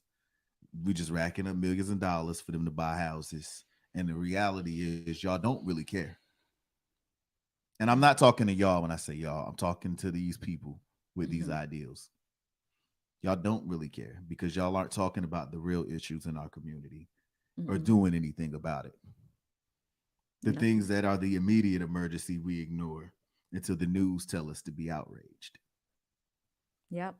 We got kids getting killed by stray bullets by In our other neighborhood. in our neighborhoods. And we don't want the police there. We want to defund them while that's happening. While that's happening, we're not marching for them. We're marching for George Floyd and other criminals. And the funny thing about that, just to have this conversation with a couple of my guys that I grew up with.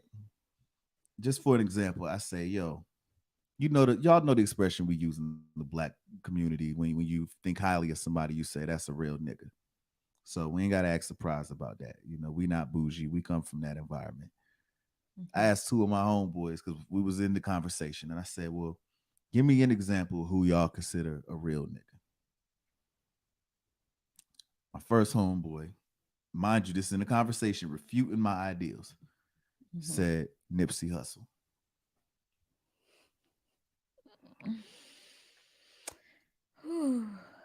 Jesus.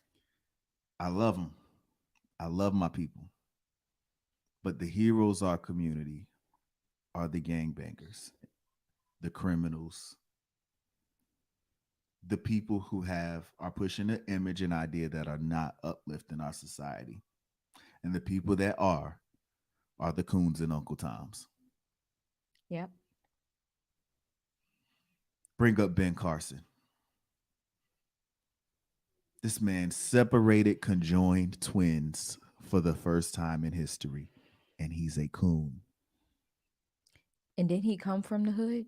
He came from the struggle. The gutter of Chicago or Detroit, one of the two. I forgot which one, but he's from the gutter.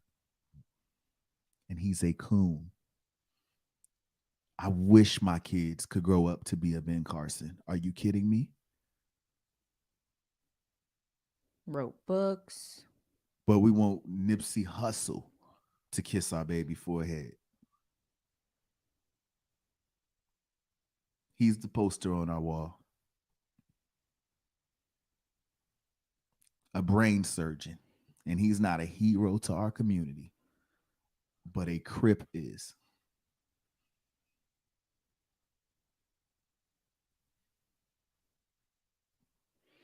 Our other homie said Nas. I love Nas. Love his music. But Nas ain't my hero. Nas ain't who I want my kids to strive to be. Right. We have a backwards mentality in this community. Follow K says, I have a my bad. I think that was a good question too. Thomas Sowell, very underrated. Come on. Yeah. If y'all don't know who Thomas Sowell is, don't leave this live stream with nothing else, but at least take that. Yeah. Yeah. You need to know who Thomas Sowell is. Check him out. I have a question. My parents are very liberal, and I fear their ideals being transferred to my children, but I also don't want to alienate them. I don't have kids. How should I approach this? And then her next comment, she said, when I do have children. Oh, okay. Okay. You want to answer? Yeah. When you have children, I'm assuming you're married. Your new family is your children and your husband. You have to be okay alienating or separating or drawing a line if you have to. But a lot of times with liberal people, especially your own parents, they're not going to respect that line you've drawn. So a lot of times you may have to separate from them. and that is for you, that is even for them, it's for their legacy, it's for your legacy and the children to come. So we got to stop being afraid of hurting people's feelings, because your children's future depends on it. And what's more important, their feelings or how your children are going to be when they grow up? Man, you on it, babe, because some of the things that I've done and that I'm doing, my parents have no idea about. Some things I literally just told my dad today. And it hurts me to not be able to include them, but I know that they're not going to understand, and you got to protect your space, especially as men. Personally, I can't afford to have too many voices in my ear when I know that God says something. And a lot of times, God has a way of sending you to do things that ain't nobody else going to understand. It ain't going to make sense. They're not going to comprehend it. And you got to learn to be okay with that as people of faith. But when it comes to that family, like she said, that you leave mother and father and you cleave to your wife. So ain't nobody got no opinion about anything going on in here. Yeah. Now when it comes to my parents, I feel you on not wanting to alienate them from my kids. You have to have solid boundaries. Like she said, there's something about certain people who cleave to liberal ideas that they just don't understand accountability. So the idea of just respecting people's boundaries, I mean, let's be real, that's not a liberal concept. The liberal concept is make everybody wear a mask because I'm scared. Right. Everybody should learn LGBT stuff in school because I'm gay.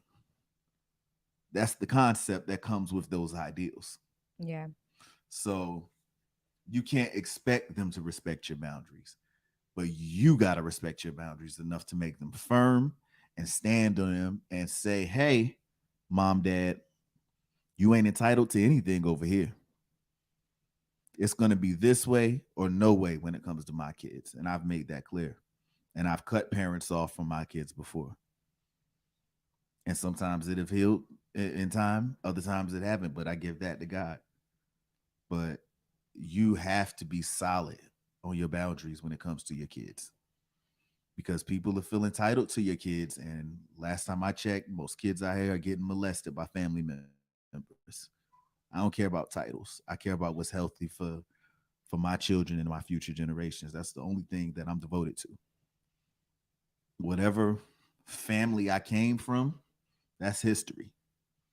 We Right. can meet up at the reunion.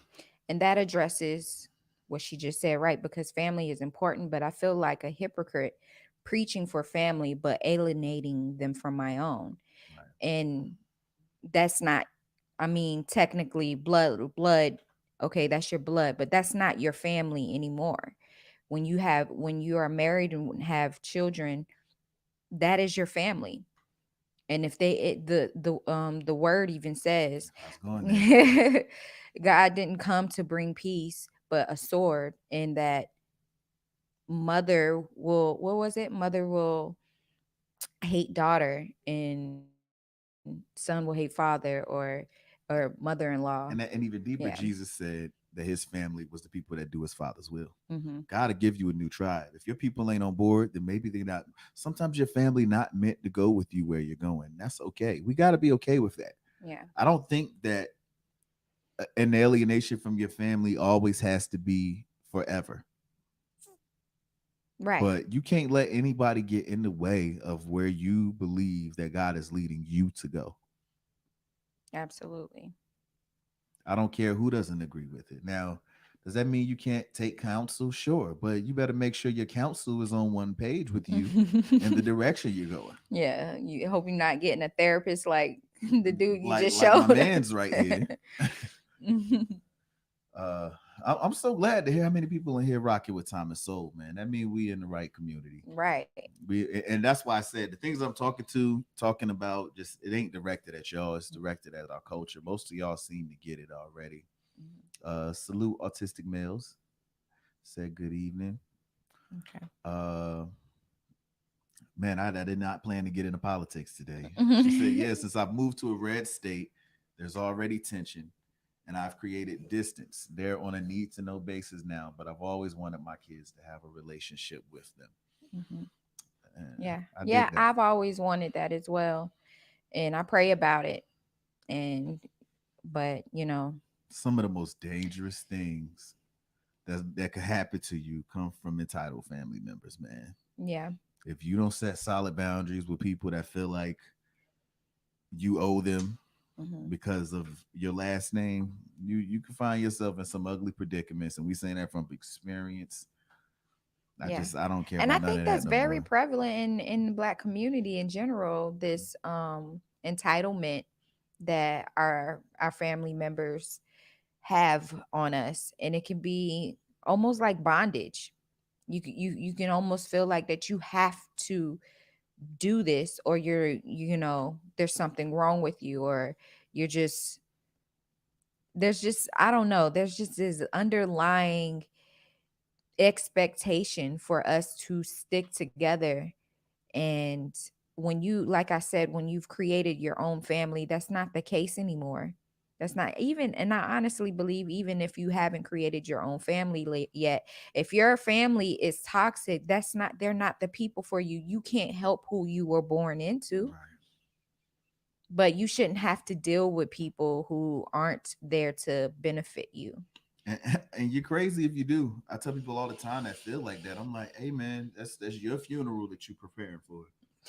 I'm not doing it. I grew up in a toxic home.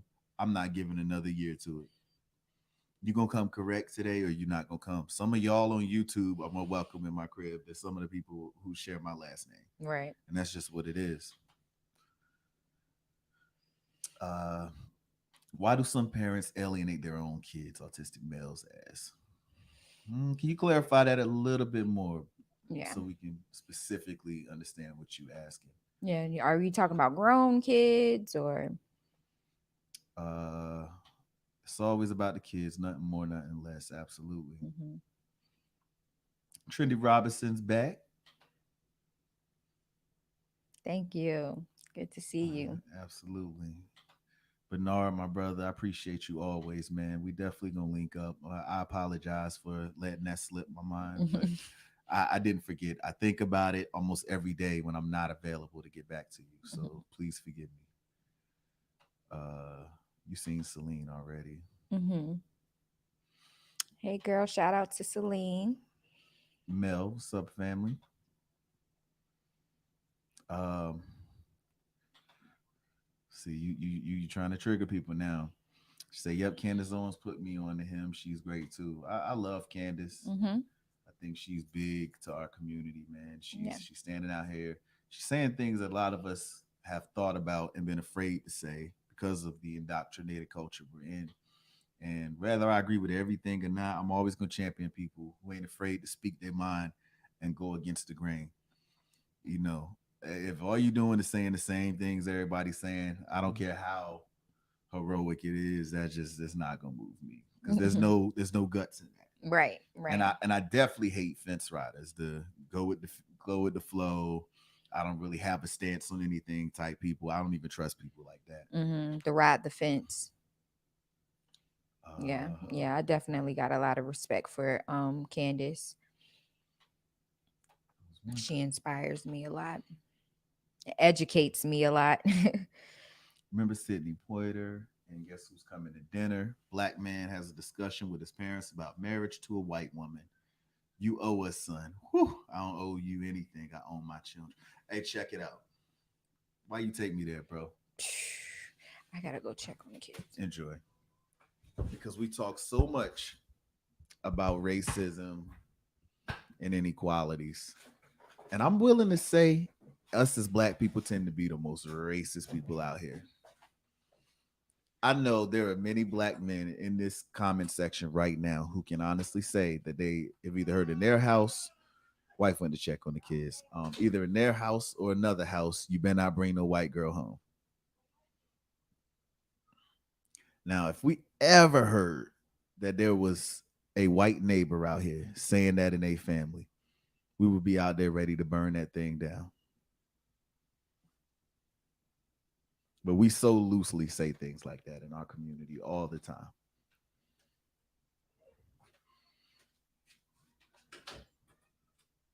That's exactly how I felt, like a black sheep. I had to leave because I can see bad choices play out 5 steps ahead, and they are more carefree with their decisions and lack accountability. That's real. That's real, man. Sometimes, the black sheep is the curse breaker, and you are the one. Think to the story of Joseph in the Bible. They threw him in the ditch, and he ended up becoming the one that God raised up to save his whole family when the famine came. Yep. So sometimes it'll benefit you to take that on the chin and look ahead to the future. That's what I always try to do. And thank God for these circumstances that allowed me to get closer to him, because the more people I got around me, the more I feel like I don't need him. Sometimes those periods of isolation give you the clarity to understand what next step you need to take and where you need to be. Yeah. Bernard said, "This is a breath of fresh air over here." Man, I appreciate that, man. Yeah, Candace was the first person I saw who said that what I felt inside out loud and unapologetically. Yes, that's what I love about her. She's so Yes. unapologetic, just straight up, no chaser. Yep. And that's why I am the way I am. We did the I'm controlling video. I'm not apologizing for y'all feelings. I control my family. Get over it. If you don't like it, get an uncontrolling man. Right, exactly. I'm not tiptoeing for people's opinions and perceptions no more. Like, I think we got to stop doing that as a community and being afraid to stand on our foundations. Mm-hmm. What do you say? You're right about that. Love is love to me. I told both of my grown kids that. I don't even really remember what you were responding to. But yeah, when she said that, her and Kevin Sam said to get out the blue states, I packed my bags and never look back. I ain't gonna lie. That's kind of where we were going to with our move. Man, because first living in Philadelphia, I mean, that's as blue as it gets. Jesus. And if I'm not mistaken, I think Pennsylvania may be a red state, but if you're familiar with that area, Philly is not the rest of Pennsylvania. No, it's like it's not even in Pennsylvania. It's his own state. I Yeah. mean, it's just completely liberal to the extreme, and it's just like all sight of normal logic is lost in that town. Yeah. Then we moved to Virginia for a little bit after the pandemic, which is where I'm from. And man, being away for so long, I had lived away from Virginia for 10 years. And I forgot how liberal that was. And, that's where all the bureaucrats live. We the border of DC. Yeah. And the mindsets were just so closed to anything that was not blindly bow down to government. Yeah. And I just could not tolerate it anymore. Very sheepish. Yeah. Sheepish. So I rock with you all the way on that. Get out of the blue states, man. We got a beautiful country, and it's huge. Yeah. If we're honest, most of us have no idea what middle America looks like. Nope. And I'm saying us because driving across the country was the first time I saw. Yep. Mm-hmm. A lot of these places, like it's gorgeous. You got so much room, full of land, and it's not as expensive as the places that y'all be talking about. Y'all having these problems at. Yeah. So get out, explore the country. That's the beautiful thing about the United States, is that every state is different and has a different government structure. And if you don't like the way things are in your state, try another one.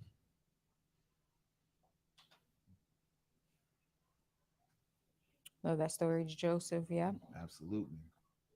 Get this. Oh, it ain't popping on my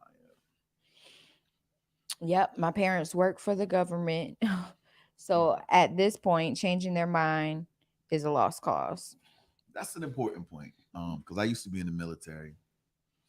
And I get it, when you work for the government, for one, it's hard to feel like I'm a sellout. Not saying they a sellout, but I think part of the reason I got out because I felt like I was a sellout, because I didn't believe in a lot of the things that I was forced to do. I didn't believe in the direction that we were going as a country, and I didn't know what was up ahead. But at the same time, you can't speak on certain things in uniform, and you know, just certain things that you feel forced to do. Um, Yeah. so I can understand where you're coming from with that one. Yeah, your best bet is just to be the example and win. You know, just win in front of them, and they're gonna recognize. They're gonna figure it out. You I, know, I and don't know how long you've been the standout, but give it time. You will start to change their mind when they see the things that you're saying make sense. Everybody got their own timing. Because you mhm, remember how you probably thought beforehand. You know, I was just as liberal as anybody else to a degree. I can't say that. mhm, I've always had a mind of my own. My first election was 2008, and I did not vote for Barack Obama. mhm. I was 18 years old. And I know that's crazy to everybody because it's like, why would an 18-year-old black man not vote for Obama? And I just did not feel like he was the best man for the job. And dang it, if I won't right. I was living in Flint, Michigan at the time. I remember talking with my homeboy about it, and he was like, "Bro, you crazy? We about to have a black president, and that don't excite you?" And I'm like, "I think there should be more to being a president than just being black." And they just stayed. They hated it. They made me out to be crazy. And then this man get in here, and he like the White House up in rainbow. All this LGBT stuff we talking about. A lot of people don't think about this. This is Started a with him. direct runoff of the Obama administration. That's when we start getting introduced to all of these extreme ideas. Mhm. Oh, Prior it's just marriage. prior to that, it was not normal to see gays married. I'm not I'm not telling y'all what y'all need to do or coming against how y'all choose to live your lives, but that fact remains the same. It was not normal.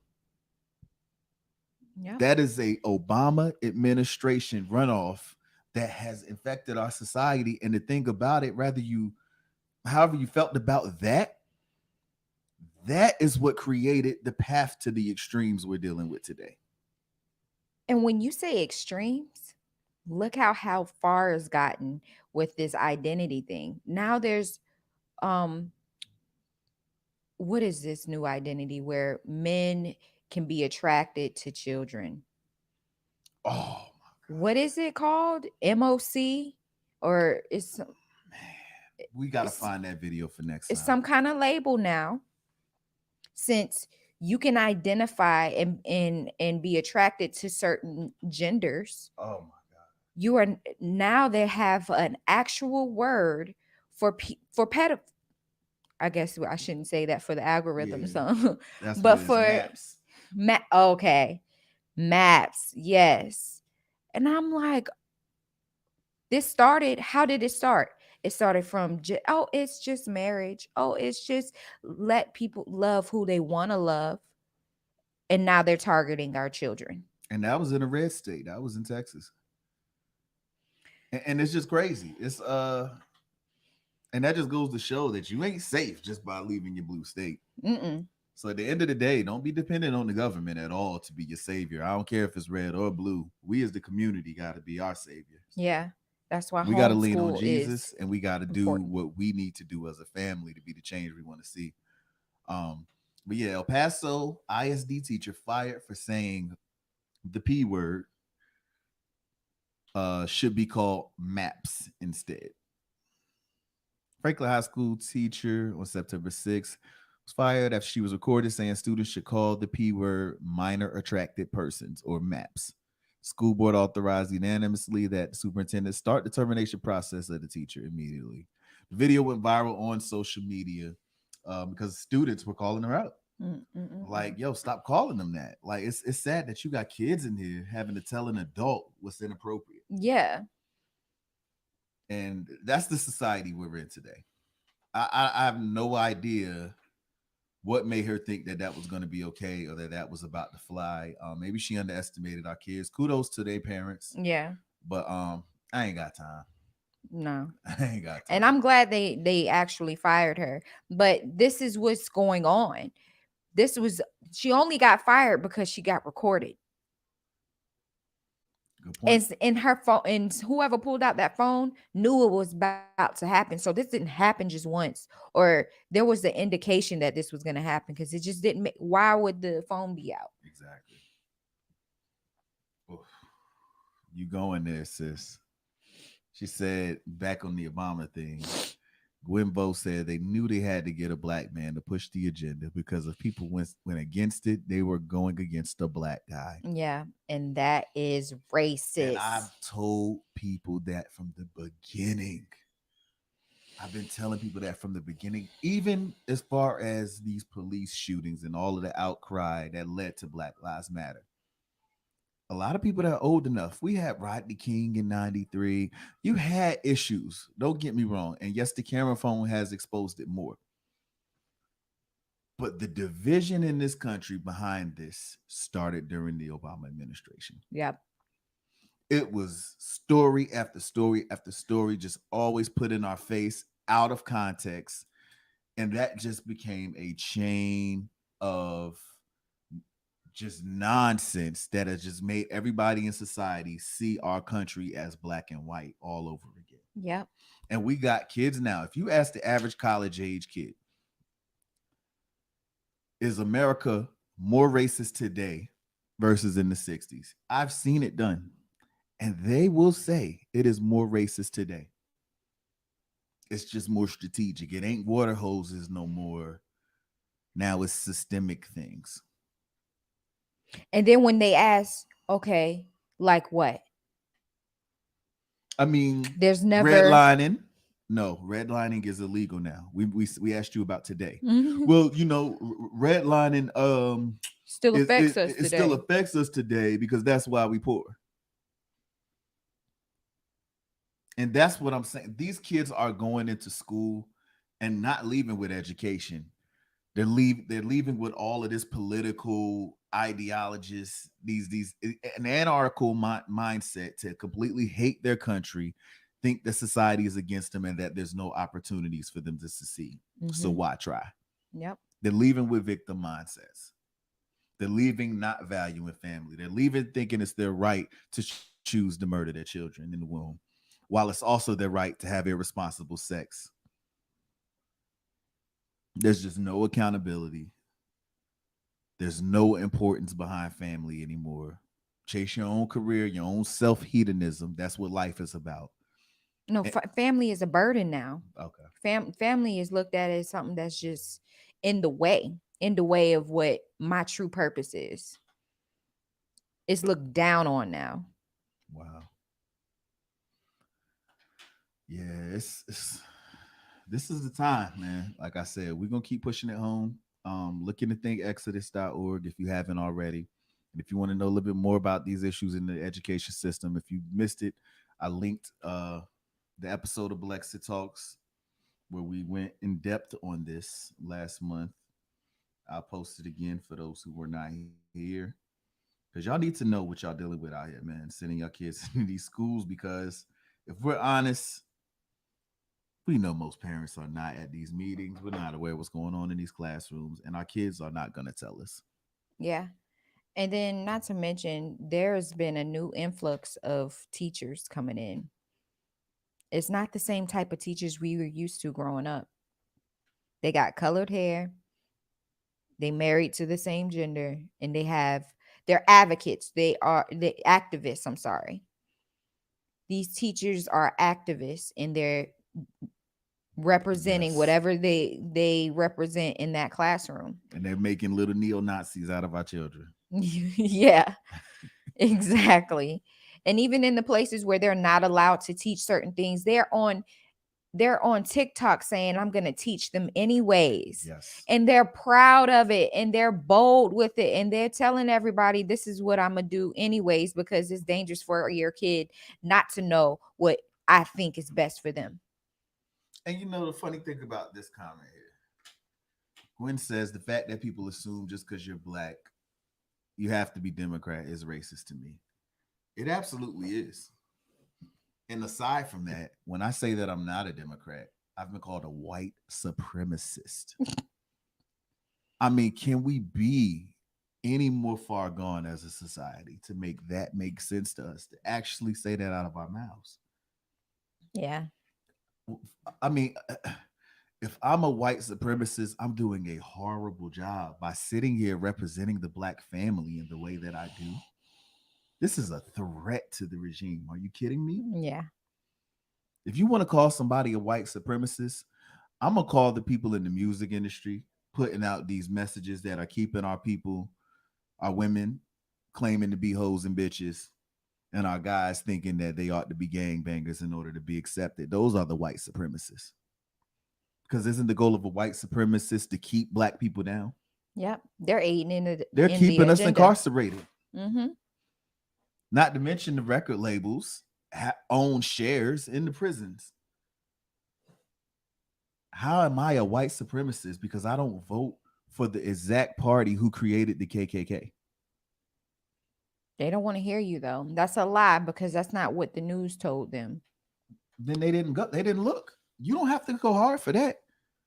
You can go to historychannel.com right now. And you can Google who created the KKK. And History Channel will tell you the Democrat Party created the KKK to assert the authority that blacks were gaining in the Republican Party. The Republican Party of Texas was created by over 100 black men and a few white men who supported the mission to help free the slaves. Yeah. And we were getting too much power. So the Democrats created the KKK to knock us out of that power. Yep. No one wants to do that research. We were not taught in school, public schools did not teach us to be critical thinkers. They taught us to memorize and pass the test. And pass this test. There was no critical thinking. There wasn't much researching anything. And if there was, you could only use certain things to research out of.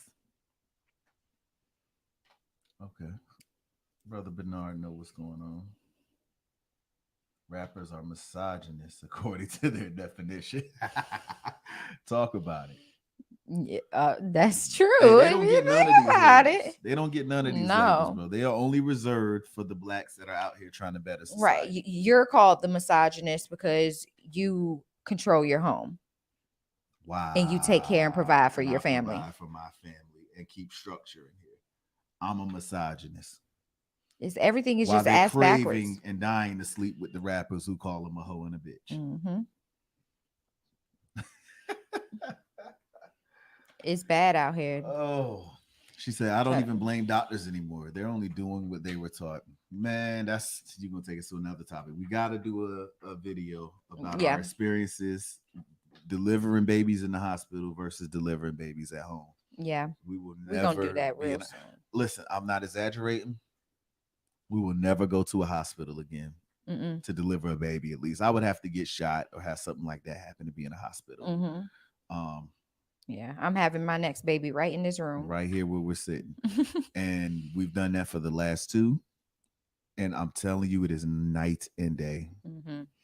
I mean, that's a whole nother topic I'm not going to get into today, but we need to do it soon because y'all need to be aware of that too. And it's a lot of fear surrounding that. And nurses and doctors love scare tactics and talking about mortality rates when the mortality rate in the hospital is higher than home births. Yes. Yes. I mean, if it came down to it and the midwives couldn't get here, I'm delivering unassisted. We're not going to no hospital no more. No. I respect the people who are nurses and doctors who have good hearts, because like you said, a lot of them don't know better. They're just doing what they taught. But there's a sense of pride that still seems to come with them that don't think that maybe there could be more knowledge aside from what I taught. We'll hear nurses tell her as a mother that they know more of what's best for her kid than she does. Yeah. And as people of faith, it's like, how do you think God didn't give us these instincts? What did we do before the hospitals existed? Why does my kid come out knowing where the milk is already? Yep. But and how to get to it. But the nurse thinks she's going to tell me what's best for my child. Yeah. And that's just a whole nother topic, like I said. Yeah. We have our basic instinctual. Yeah. Look, we would be here all day if we get into that because it's such a needed topic, especially for Black women, because we've been fear-mongered for so long that we're the ones that are dying and we can't do this. And our bodies are, if you honestly think about it, are the most made for this. Look at our shapes. Our hips are meant to carry these babies. We're meant for this. 100%.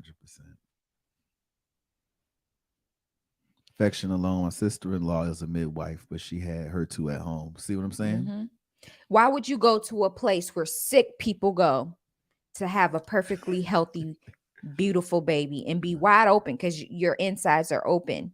Your cervix is open. You're wide open in this place of a place full of infection and disease. And in a lot of ways, I thank God for COVID. Not the people that were harmed and what it did, but it gave a lot of us the opportunity to educate ourselves and take chances that we've been afraid to take because we didn't want to break out of our routines. And that was when we had our first home birth, was during COVID, because we knew we were not going to the hospital because I didn't know what they were going to do to her, try to lock her away in a wing, and I can't be there to see my kid born. I won't even about to find out because it was going to be a problem. Yeah, So I didn't want that. yeah.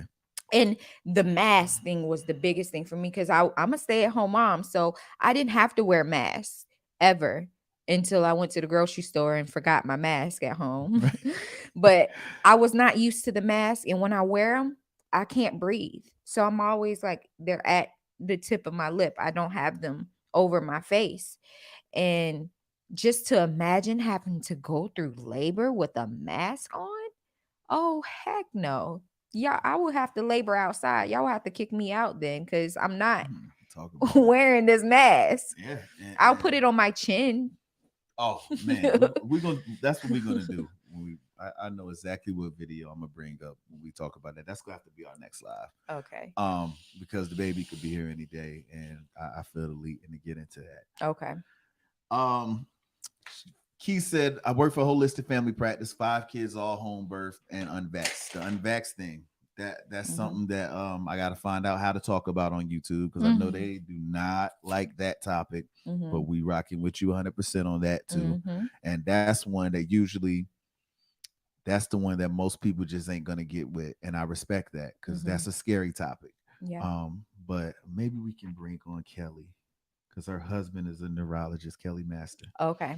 And he dealt with a lot of patients whose children had issues post-vaccine, and he has wrote peer-reviewed studies, but his business came under a lot of heavy attack because of it. So I'm not sure how much they're willing to go out in public and speak, but definitely if I can at least point you to the research, we're going to try to do that because that is another big topic that has a lot of fear narratives surrounding it.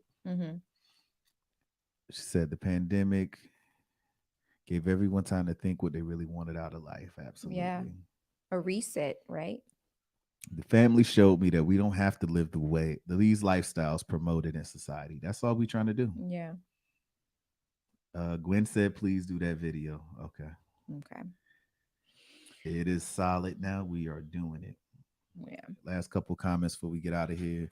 This is why we need to rebuild our community, keep everything in it. We in this chat are the beginning. Absolutely. You know, I mean, biblically, man, we won't go into the hospital. When the midwife came to the house to deliver your baby. Yes. This is how things were done. We did not allow big pharma, medicine companies, and doctors to decide our well-being. And you know, this was a basic component of life, having a baby. Yeah, it's nature. Our you bodies go to the do hospital when you are sick or broken. We're bringing in a healthy life. The hospital was not made for that. You already go in with a mindset that this is about to be terrible. That is not the type of environment you should be bringing a child into. Yeah. Yeah. You walking past people with gunshot wounds and broken legs to go bring a life into the world. Yeah. That is crazy when you think about it.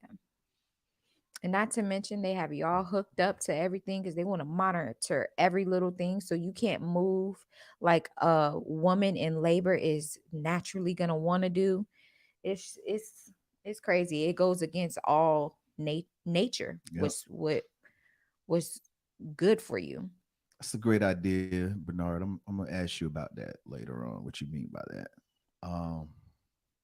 I'm the only one that's unvaxxed in my family. I didn't want to mess with my reproductive system anymore than my mother, and our food has already. Absolutely, I'm with you. And you know, I've got my backlash on that too, but at this point, I'm not worried about it. We're gonna talk, And I being ex-military, I got so many dang old vaccines in me, stuff that I don't even know. Like anybody that serves, you know how it is. You go to boot camp and you literally walk down the line. There's people on each side just sticking you with stuff. Oh my And it's just like God. I just wonder how much of that stuff is affecting these veterans. How many of these veterans out here losing their mind, broke down, busted, and disgusted, ain't got nothing to do with war, but all that mess that they got put in them over the years of Yeah. serving. Yeah. Because there's another veteran in the YouTube spaces that was talking about some symptoms that she had in her life that I had suffered with when I was in the military. And I'm like, that's very weird. We have nothing else in common. No other reason why we both would have that same symptom. Other than the same kind of injections. Yeah. So it's something to ponder. I'm not saying that is what it is, but it's definitely something to ponder. I appreciate you, Shane. Definitely. Program to think we need more than we actually do. Absolutely. He said Briscoe is Driscoll. Shane said, me too. Unvaccinated, only one in the family. Salute to that. Oh, okay. And I'm a veteran, I go to the VA still for some of my care, and they hate it. They always asking me about a shot, and I'm like, no, ma'am, I'm not getting anything. And even during COVID, they was like, you don't want the COVID shot? We got that ready for you now. That I'm like, no, I definitely don't want that one. Well, Got what that about right. this one? You have it. You do for typhoid and this.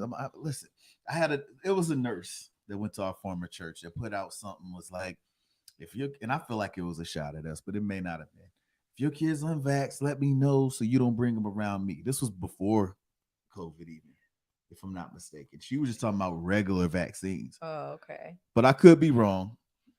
And I was like, great. I'm glad you let that be known. My kids will stay far from you.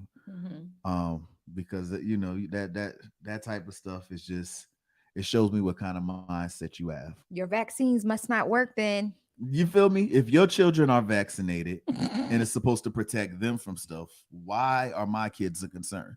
Unless you don't believe in what it is that you're pushing. So that makes no sense at Makes all. no sense. These vaccines that you're putting in your children is supposed to help them, prevent them from catching whatever it is that my kids could have. Yep. That's what they always ask me about, the flu shot. Anytime you can do a doctor visit for your kids, y'all know they always bringing up the flu shot, trying to shame you as a parent. Absolutely not. I remember even in the military, I was happy when they did the nasal shot, because then I was able to kind of drip it down my shirt and not actually take it. That's dope. Yeah. Yeah, I was gonna say that's why I prefer midwives, because when you go to these hospitals or regular doctor OBGYNs, they want you to get every vaccine when you're pregnant. You need to get your flu shot. Did you get your COVID shot? Did you get this? Did you get that?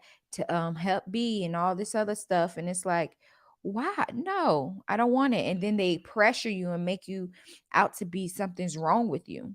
Then they want to test your baby to see if there's a chance they might have markers for Down syndrome. Yeah. And it doesn't guarantee they have Down syndrome. It just says they got the markers to possibly have it. And I'm like, no, we people of faith, and we know that God's going to give us a healthy baby. Right. I don't need none of that. Call me crazy, but it's worked for me this far. Yeah. And you're not going to put that fear in my life, because, I'm a strong believer in that type of stuff, that a lot of people create their circumstances. I think a lot of women talk about how hard their pregnancies are. You create that circumstance by complaining your whole pregnancy about how bad it's going to be and how much it sucks. And you're going through this and that because you're pregnant and you're supposed to. And I didn't watch this woman have 6 babies, and not one of them did she act like y'all. It was a natural process. And the biggest development, I forgot who it was that shifted your mindset completely with Justice, when we found out about how to actually find pleasure in giving birth. Right. To have what do you call it? Hypnobirth, kind of, where you can actually embrace the waves. Yes. And it makes the pain less. Instead of seeing a contraction like, oh, you see it as, this is the opportunity to prepare my body to release this child. This is a blessed moment. This is a great time. And suddenly it wasn't so miserable when you change your mindset. Yeah. We all know the power of the mind with everything else, but with certain things that we have to be a victim about, we discredit the idea that it can actually help. And I mean, this woman, 8 months pregnant, is still up and about, cooking, cleaning, taking care of the house. She's not a miserable, lazy victim. And she's had plenty of kids, and it's been just like this. I think maybe the first one we had together was the roughest, you know, but she's grown so much in her mindset towards this that I'm determined to believe now that aside from the really bad situations, I know that things can occur that make your experience just miserable and it's out of your control. But most of the time, I think people go in preparing for the worst and they manifest that. Yeah. And they do. I do think that you have the power to create a better reality for you if you just believe that it's possible. Absolutely. I mean, I rarely, I mean, my first couple of babies I got sick, but after that, after I changed my mindset, I never get sick. The only thing, the biggest thing that I can say that I have an issue is my back, and that's just the weight that I'm carrying in the front of my belly once I get to the 8-9 month mark. So I may not be able to move as fast or to sit up as long, but it's nothing that I feel like it is. I'm about to die. But with that said, we gotta go. Yeah, it's already past our time. Last comment of the day. You have to believe that if our mind can make our stomach queasy, give us chills, you have to believe it also has the power to heal. Listen, on that note, there have been stories out here of women who have walked around with pregnant bellies and every symptom of pregnancy because they believed in their head they were pregnant. And they did the ultrasound and there was not a baby in sight. Yeah. Your mind is very powerful. Y'all know the power of the mind when you want to understand it for your benefit. But sometimes, if we're honest as a people, we like to be victims. It feels good to have people feel sorry for you, but we got to break out of that. Yeah. We got to create powerful circumstances and stop creating defeatedness. Yeah. And with that said, that means I'm late for work. So, God bless y'all. I appreciate everybody that joined us. Did you have any closing words, babe? No, just catch us again very soon. We're going to be getting back on here talking about, the hospital versus the home and vaccines. If we can get on here and talk about it. Like you said, we're not monetized yet. So, right. And please don't forget, check out that BLEXIT Talks episode that was talking about the education stuff. And stay tuned because we got another one coming next month. We're gonna be doing that regularly, touching on some great and important topics for our culture to really dive into that don't get so talked about in the mainstream media. So with that said, until next time, grace to y'all. Love y'all. We need you longer. We lost so many chosen. We need to please become thought provoking.